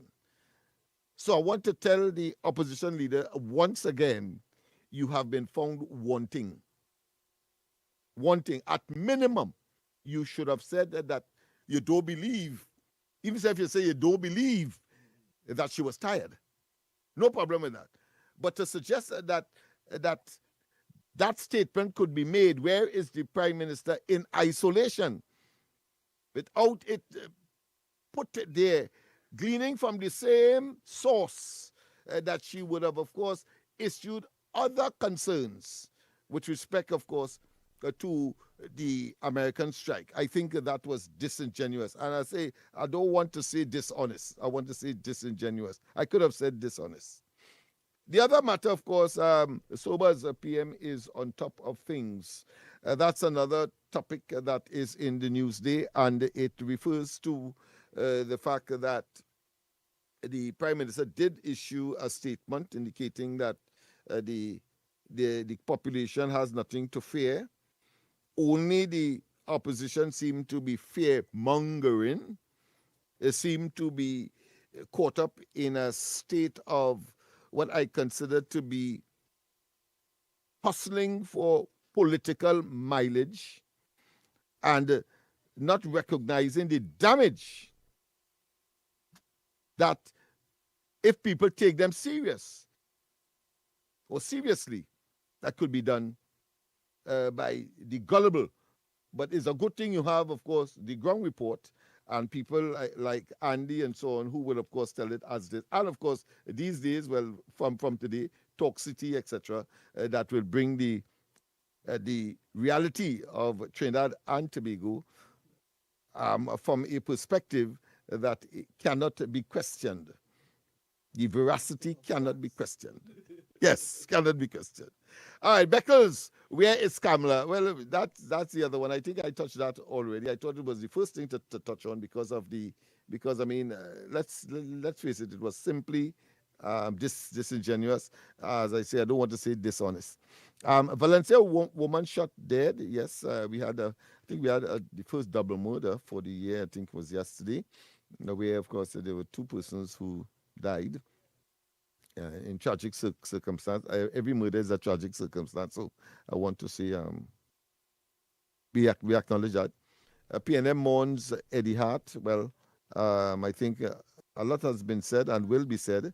Of course, government and non-government, particularly PNM officials, have been, of course, given their condolences, and I'm sure that there will be a lot of what I consider to be eulogy to go around as far as why he was alive, what he would have accomplished, and what he would have meant to Trinidad and Tobago and the particular community that he served over the years, Tonopuna in particular. All right, Griffith, the bully has been bullied. I will not normally agree with Gary Griffith, particularly in recent times, because of course one could understand his motives. One can understand the justification for being or for exaggeration, for his exaggerations on particular topics, but I will accept this for what it is. The bully has been bullied, and he was making a comment, or he is making a comment, where, of course, Maduro has gotten, of course, some of his own medicine. And that I absolutely agree. No one could argue that. Of course, there has been some, what I consider to be, superficial protest. MSJ, of course, the leader, Abdullah, he seemed to be a sucker for what I consider to be attaching his wagon to the wrong issue, to the wrong cause. And this time it was no exception. He, of course, I think was part and parcel of a grouping that went into the Venezuelan embassy here in Trinidad, I think it was yesterday, to express their concern for the Americans' action from a negative perspective. Not that they're endorsing the Americans, they're saying that ought not to be the usual rhetoric, sovereignty, non-interference, a zone of peace, and all of those what I consider to be superficial and superfluous, pie in the sky, impractical commentary that really and truly does not take into account that over 8 million people would have left Venezuela on the account of Maduro. The generation of the instability of this part of Latin America. I'm talking about South America and the surrounding countries, whether it be that of Colombia, that of Chile, that of Argentina. Of course, the Argentinian president was in high praise for Trump. And of course, Brazil, and you have, of course, Paraguay and Uruguay, all of these countries in South America that would have been the victim of that 8 million people that had to leave that 27 million people strong nation because of the persecution and the ravaging of the economy and the victimization and to use Gary Griffith's term, and the bullying of his people, and indeed attempts to bully Trinidad and Tobago as well by their bellicose language early when the presence of the Americans became evident. All right. You want to call him? Oh, yeah. Andy? Andy, Nice. The voice notes, before we took the break, you were about to engage that aspect of the... okay, well, go right ahead. Okay, then.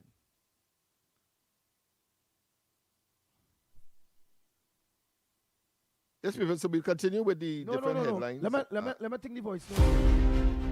Go ahead. After the voice notes. Yeah. Let me think those voice notes. We just working on the back of the scenes by the meanwhile. You're multitasking. Good morning, Mikey, Lennox, and Andy. Happy New Year. It's nice to see you guys up and running now. But I have a little question concerning all this up and running now. But I have a little question concerning all this, Maduro and, who get arrested and all these things.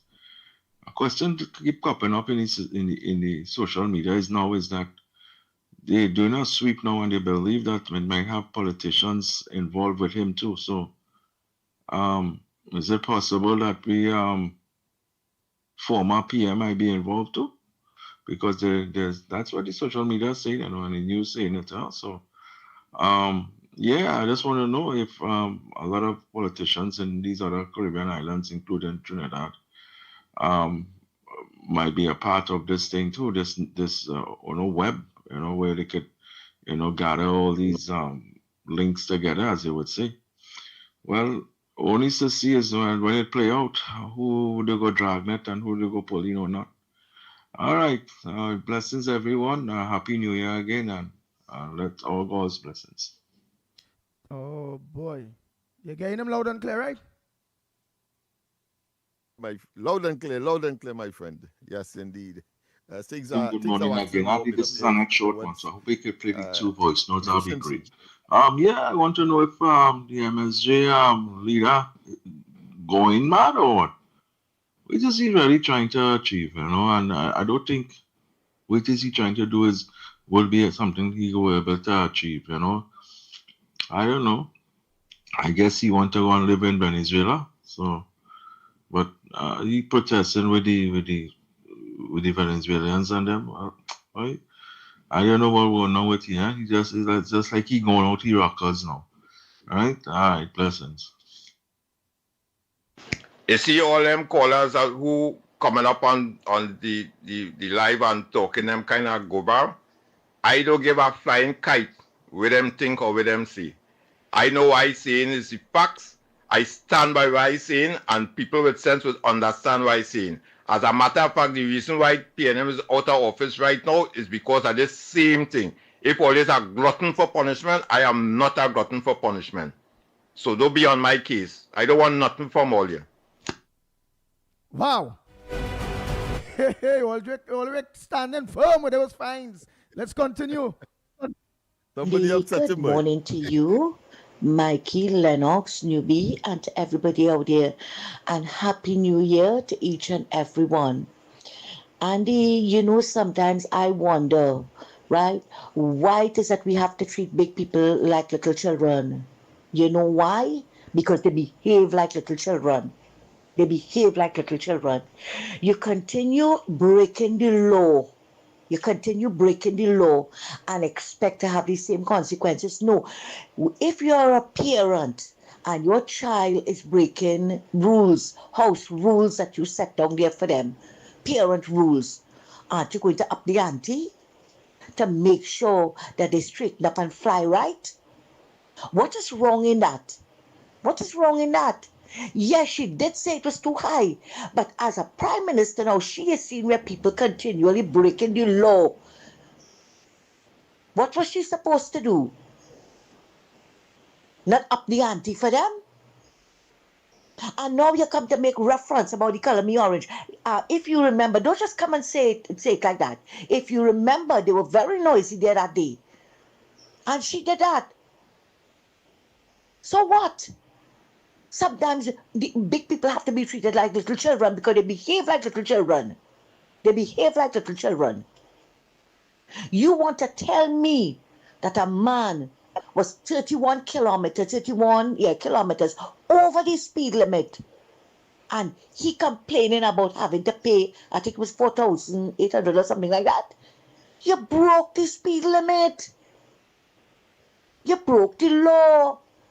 If you would at that speed, right, and somebody gave you a bad drive, or there was something in the road that you had to swerve to avoid it, or a tire blowout or something, and it would have been more for you, it would have been dangerous for you.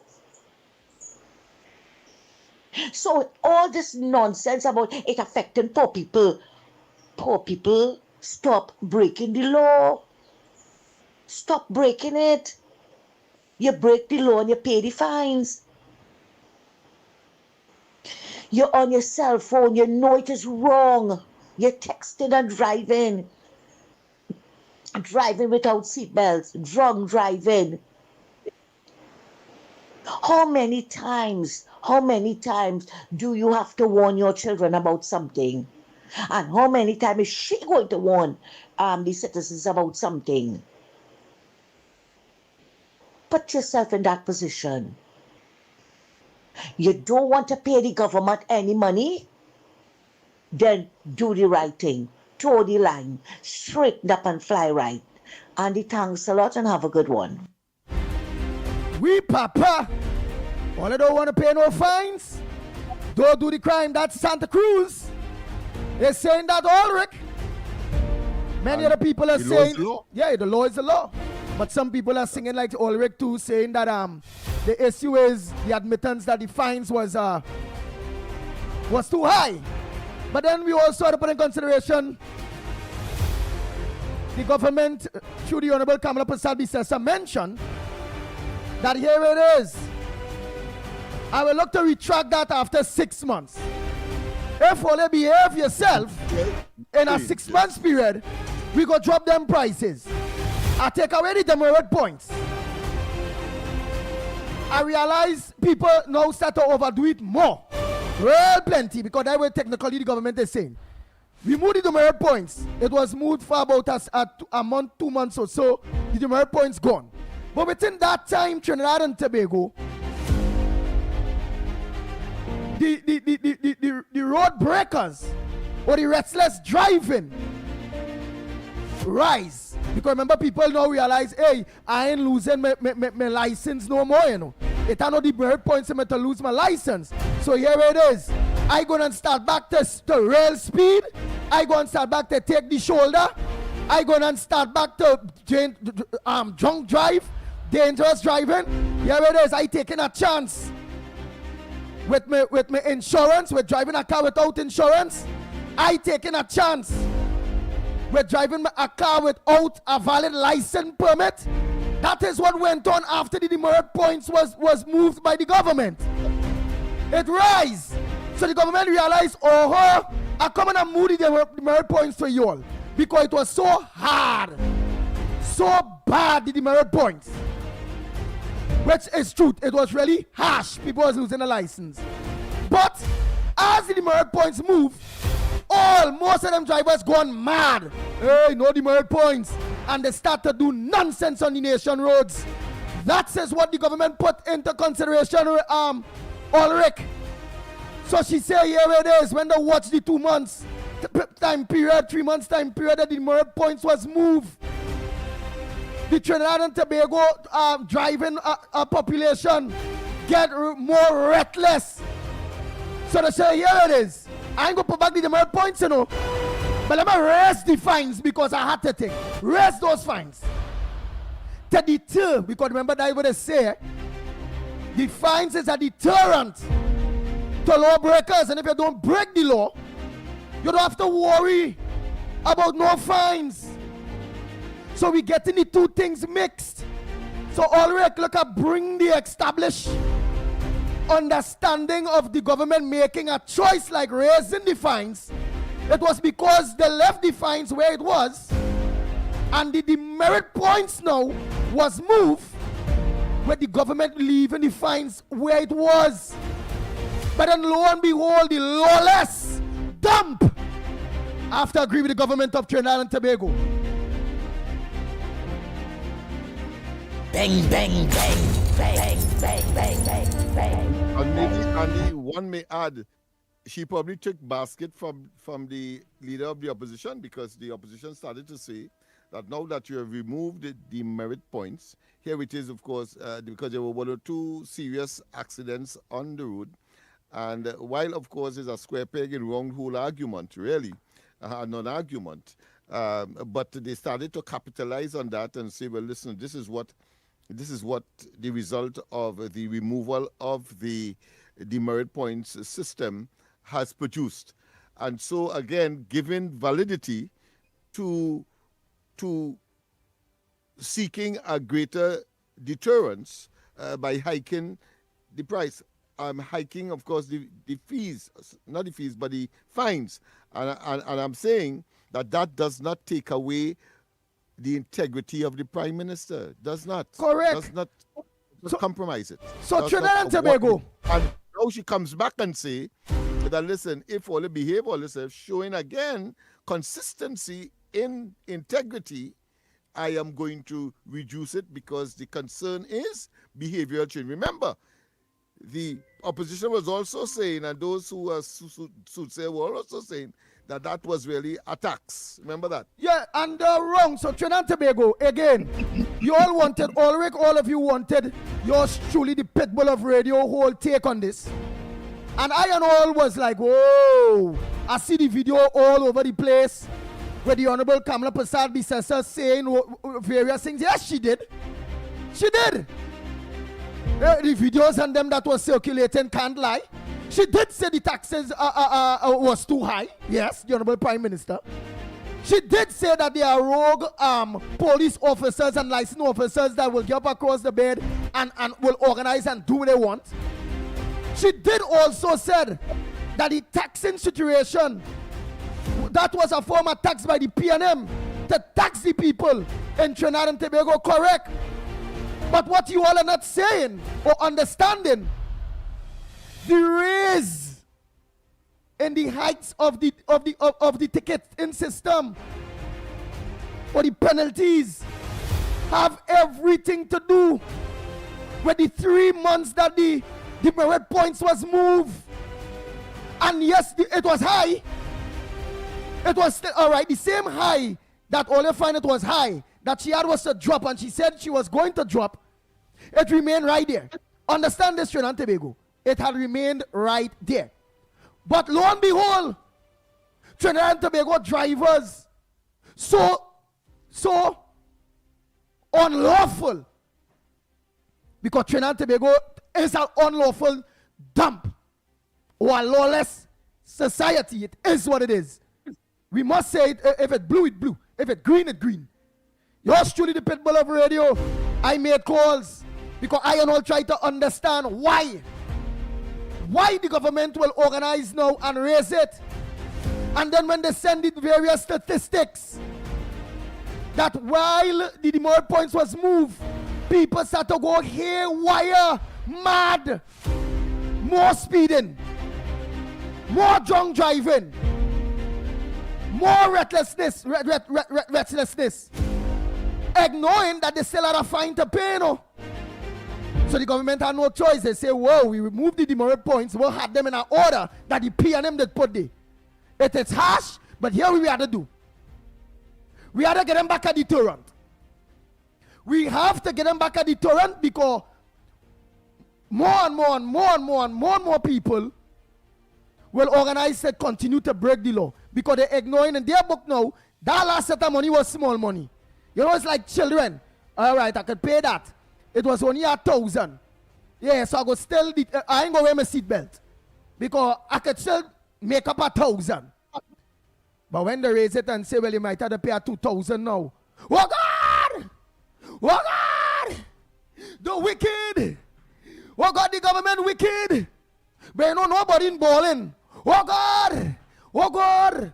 The government move the demerit points, that wicked demerit points. The government moved it. Well, Bolna, and oh God, Trinidad and Tobago. You know the drivers and them going back mad, more mad. So the government had no choice to implement back something to deter you all from your reckless ways. And what they did, they doubled the fines. They doubled the fines. And in doing that, as Lennox Smith said, the Prime Minister integrity.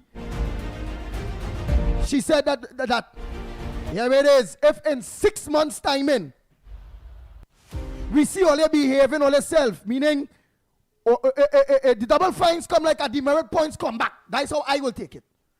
But all the demerit points. But if in 6 months, we see all you obeying the law, that's all they're saying, you know, obey the law. If we see all you obeying the law, we're going to drop back those fines. So what all is caught in between is obeying the law, you know. What each and every one of you driving public of Trinidad and Tobago and the loudest voices out there that against it, don't have a license. The kind of drive not even a choo-choo train, toy choo-choo train that Lennox Smith gave people during the Christmas period. The kind of drive a toy car, them little toy car them so. They have no license. They are not part of the driving public. But just to fight the government of Trinidad and Tobago, rah, rah, rah, oh God, they're wicked. They come like there's like the P&M. No way! This government is like the P&M. Bang, bang, bang. I could never agree with anybody that this government like the P&M. The P&M took away laptops. This government bring it back. The P&M introduced property tax. This government take it back. All they will talk, well, let me talk.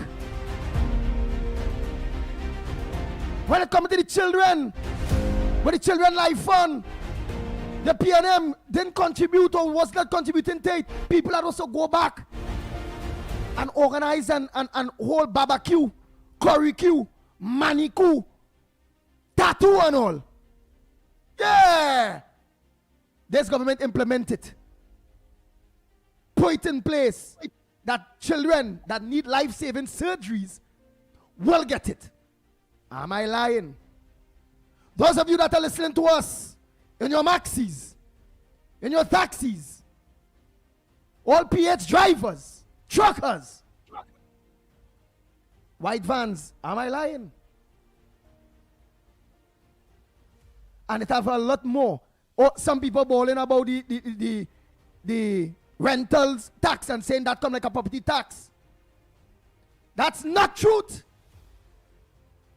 If you are a resident, if your house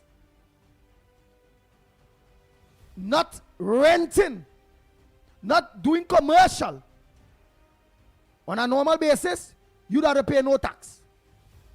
No tax on a normal basis. But so long as your house, you turn your house into a commercial and you renting part of your house or renting your whole house, you have to pay the property tax. No, not the property tax, but the rental tax. Based on how much rent you get in a year, I think they say 20,000 or so, 2.5. also of your total rental value. So come on, it have some little things that only will get more clarity to it. When yes, yours truly the Pitbull, yours truly Lennox Smith, the ground report, when we started bringing representatives from the various ministries to bring clarification to you, the people, when it comes to information that is lacking based on mainstream media, and they fight towards this present government. Hence the reason why I'm happy to be back on mainstream media. Not to be no propaganda for the UNC, because if the UNC are nonsense, the Pitbull, the ground report will say the UNC are nonsense. If they're wrong, the Pitbull, the ground report, we will say the UNC wrong. Because it's taxpayers' money. And this is a state enterprise.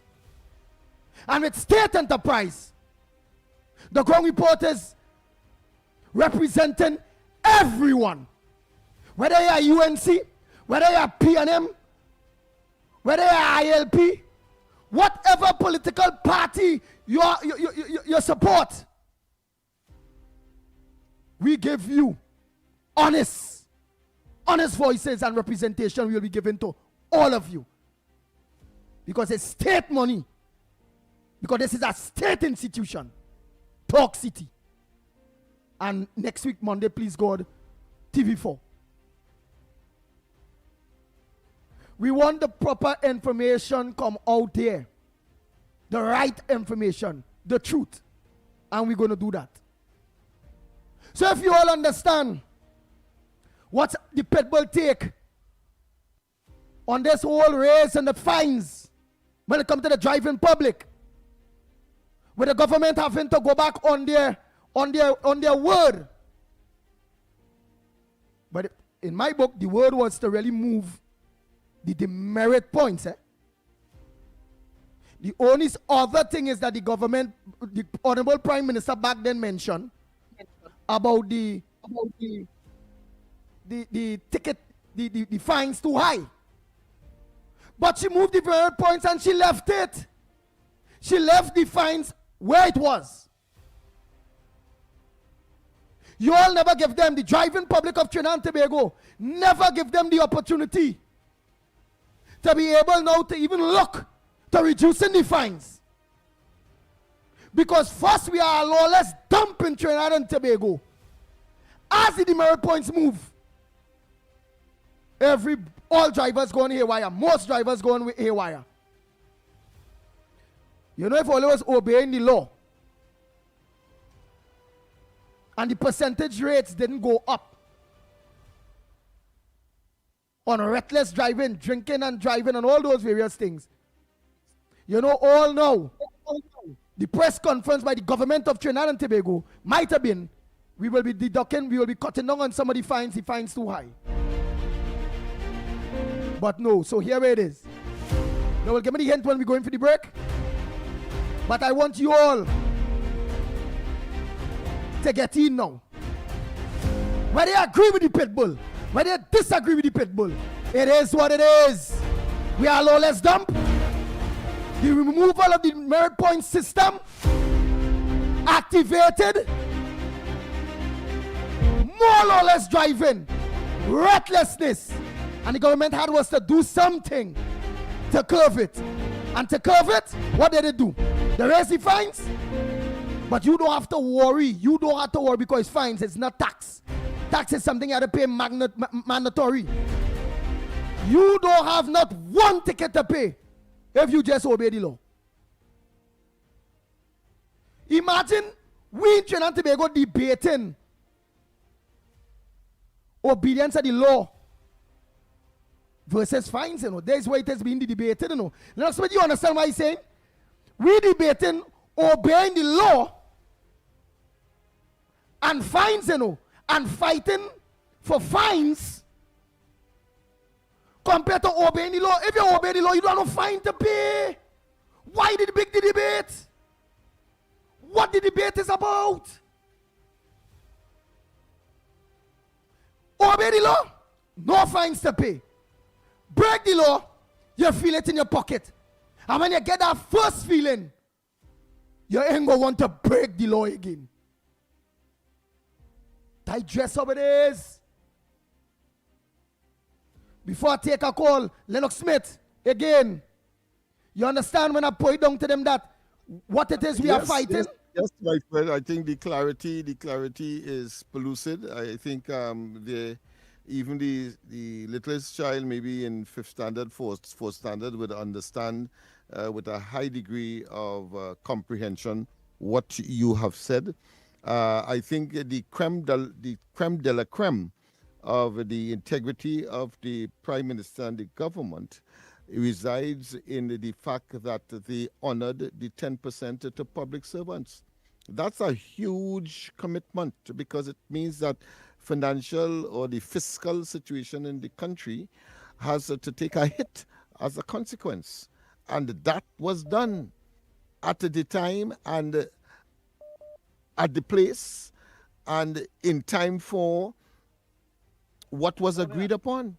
Simple. So I have difficulty in people using that, as I said, as a framing scenario to question the integrity of the government because or the Prime Minister, because she said that when in fact there are justifiable reasons because of an intervening factor which you adequately, of course, address. No need for me to regurgitate. Nice. But the fact of the matter is that is what transpired. And indeed, hold 1 minute.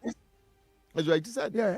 all properties, all owners of properties Let Lennox finish. do not have their property renting out. It's only those who have. But property tax under the last administration is fatalistic. What's for everybody? Everybody had to pay, regardless what your property. So, chalk and cheese. Nice. And of course, the rationality. I think, as far as people are concerned, and using that square peg and round hole scenario to make it for justification, I think we must dispense and dispel that. Go ahead, caller. Go ahead, caller. Pleasant good morning to you. Good morning, Andy, Mikey, Lennox, Orlando here. Good morning. Andy, good morning. Andy, same to you, Lennox. Andy, when it comes to the rental taxes, I don't mind paying it because pretty soon I'll be renting out my cheap properties or cheap apartments. So I have a problem. Andy, when it comes to driving, I had over 5+ years, I don't know how long, I have never get a speeding ticket, a parking ticket, no kind of ticket in America. And I never pay no fine. The problem is, I have it. Is when we do all this good driving and mine part, we don't get back nothing from the insurance. And that's my problem. I think they should give me a award because I have never had a ticket in over 5 years or nothing. I don't feel, and I follow the law. So the same thing in Trinidad. People need to follow the rules, follow the law, and they will have to pay nothing. Thank you very much, oh boy, because just remember it's rack up time and we can't lapse because master control snipes will take it, so they don't get tired. I seen workers' rights platform, and I don't give a hell about workers' rights platform. So long as you don't be disrespectful, because remember we live and people seen we. So don't write nothing disgusting or disrespectful. Right? You say, shame on Andy because he knows better. Yeah, I know better not to break the law workers' rights platform.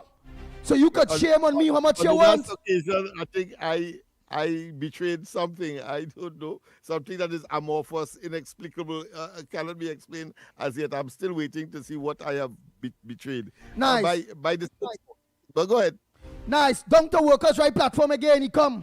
And I do business. Songs I get it right. You could be a fanatic for the opposition or fanatic for law-breaking drivers. You workers' right platform, you could be a fanatic for all of them.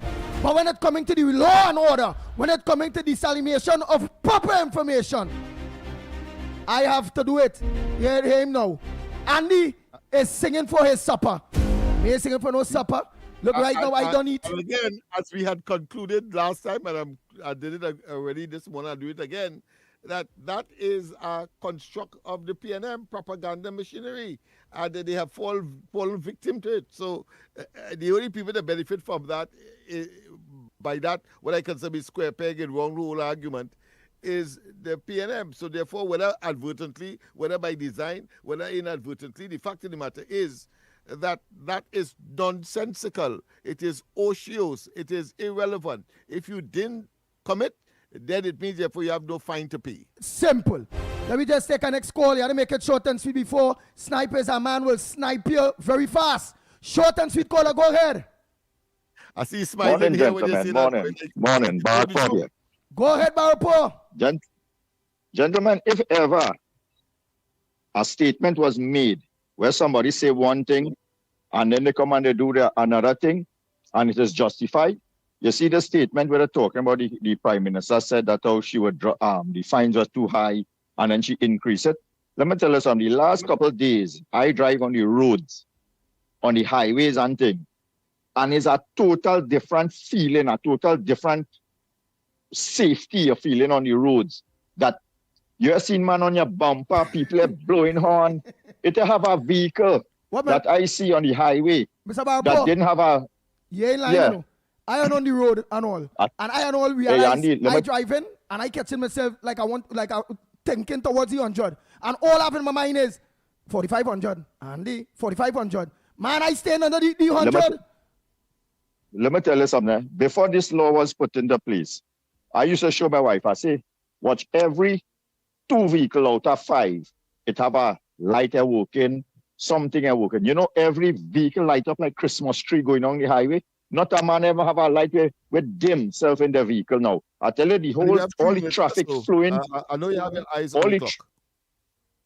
All the traffic flowing constantly. People going where they want to reach, they're reaching safely. No bacchanal on the road and all kind of thing. So you see that just goes to show that we have to be abused, beaten to do the right thing for ourselves. And you see the fine where they're talking about it, the 112 people who lose their lives on the highway and on the roads because of some idiot who didn't have a good working vehicle or drinking and driving. Let us go and tell them and ask them what fines they'd had to pay for losing their loved one. Thank you very much. I want to make sure it's on the button. All we can't stick. Some all you know, they'll go be on the low cussing Andy, sending message. Andy, I ain't got to finish talk. But yet still all the cut me off. I not on that. Some of you are saying ban workers' rights up from on the screen. No, we don't do that. While he committing nonsense, we're not dictators and it's a democracy. So long as he's not breaking the rules based on typing costing, because remember we'll be live on TV, typing out any kind of costing and all them kind of bacchanal. No, he's to stay there. He's to stay there to continue talking is nonsense. Because in doing that, all will be getting them current. It will be hypocritical of us as well, because I mean we are asking people to obey the traffic code and don't get caught up. And here it is. They want us to break it. So we will not. We will stick to the time and we have to leave just as that. Exactly. The Snipes go give me the signal. So what I'm going to do is what? Take a next call quick by the time? Or for matter of fact, we start to wrap up now. Take a next one? You can take one more. Take one more. Oh boy, only give away, boy. You only hear that. Director Snipes don't say one more. So what I'll do is I'll take a short voice note. Oh boy. Andy Williams, good morning to you on the Ground Report team and all the listeners of the Ground Reporter. All right, now we'll take one more short one.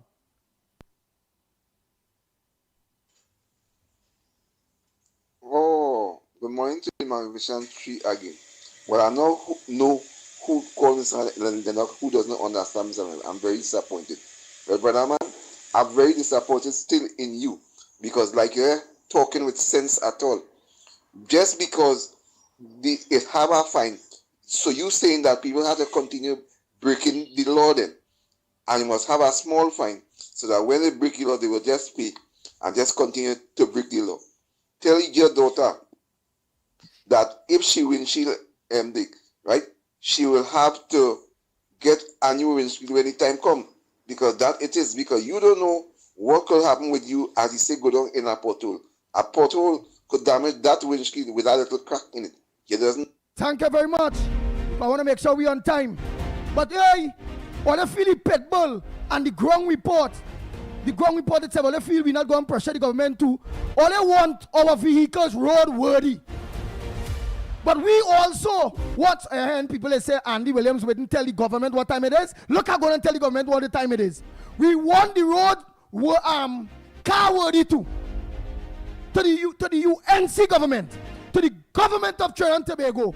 We want our roads in Trinidad and Tobago car worthy too. Whereas I will be encouraging the people to sue the government. So fix the roads too. Fix the roads. Fix the roads. Fix the roads. Die biasness, let me hear. Workers right, die biasness. Let's me die biasness. Look at telling the UNC government, we want the roads. Be pragmatic. Eh? All right, yeah, we have to go. We have to go. People, of course, be safe on the nation's road. The life you save may well be your own. Until we see each other tomorrow morning, we have come to the end of today's program. Andy, quickly. Trinidad and Tobago again. After God family comes first, be safe on the nation roads. Tomorrow, please God, all will get it even better. Right? Or they will get it better. So don't forget to lock on to Talk City 91.1 FM from 6 to 9 a.m. for the Gong Report program. Until tomorrow morning, please God, we are out of here. Snipes, take it away. Get ready to immerse yourself in the vibrant rhythms and the joyous spirit of sweet calypso.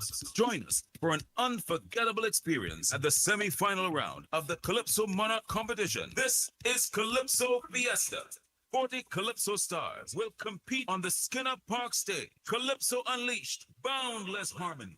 Mark your calendars. Saturday, February 7th, 2026. Join us at Skinner Park in San Fernando for an afternoon of pure Calypso magic. Showtime 2 p.m. Tickets available on islandetickets.com or call us at 623-9660. Don't miss out on a chance to experience the rhythm and joy of the Caribbean in 2026. Calypso Unleashed, boundless harmony. This is Calypso Fiesta.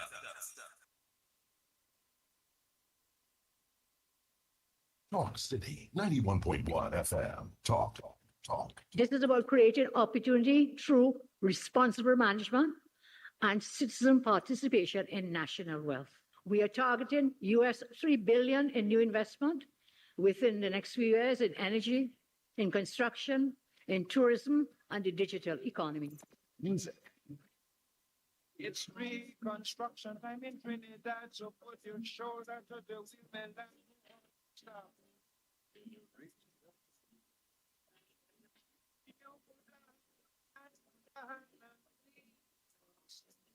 But we can go smuggling, no time at all. There's no other way. Your patriotic.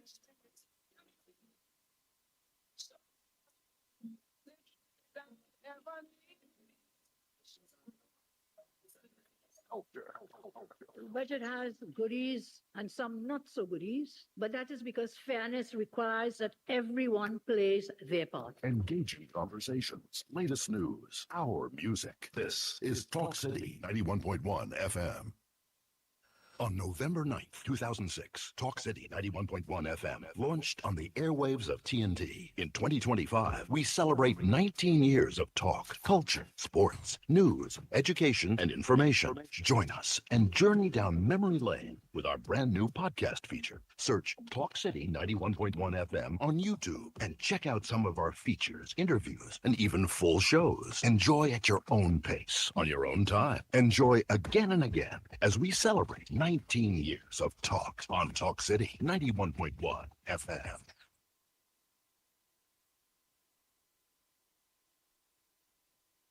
Request your favorite song. 622-4911.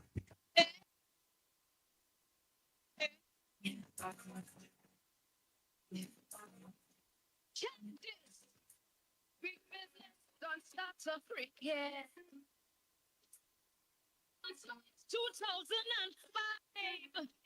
Yes, because it's the factors, yeah.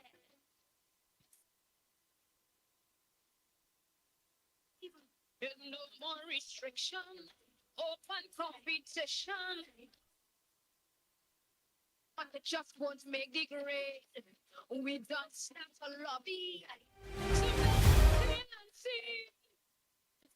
The capital, the free trade.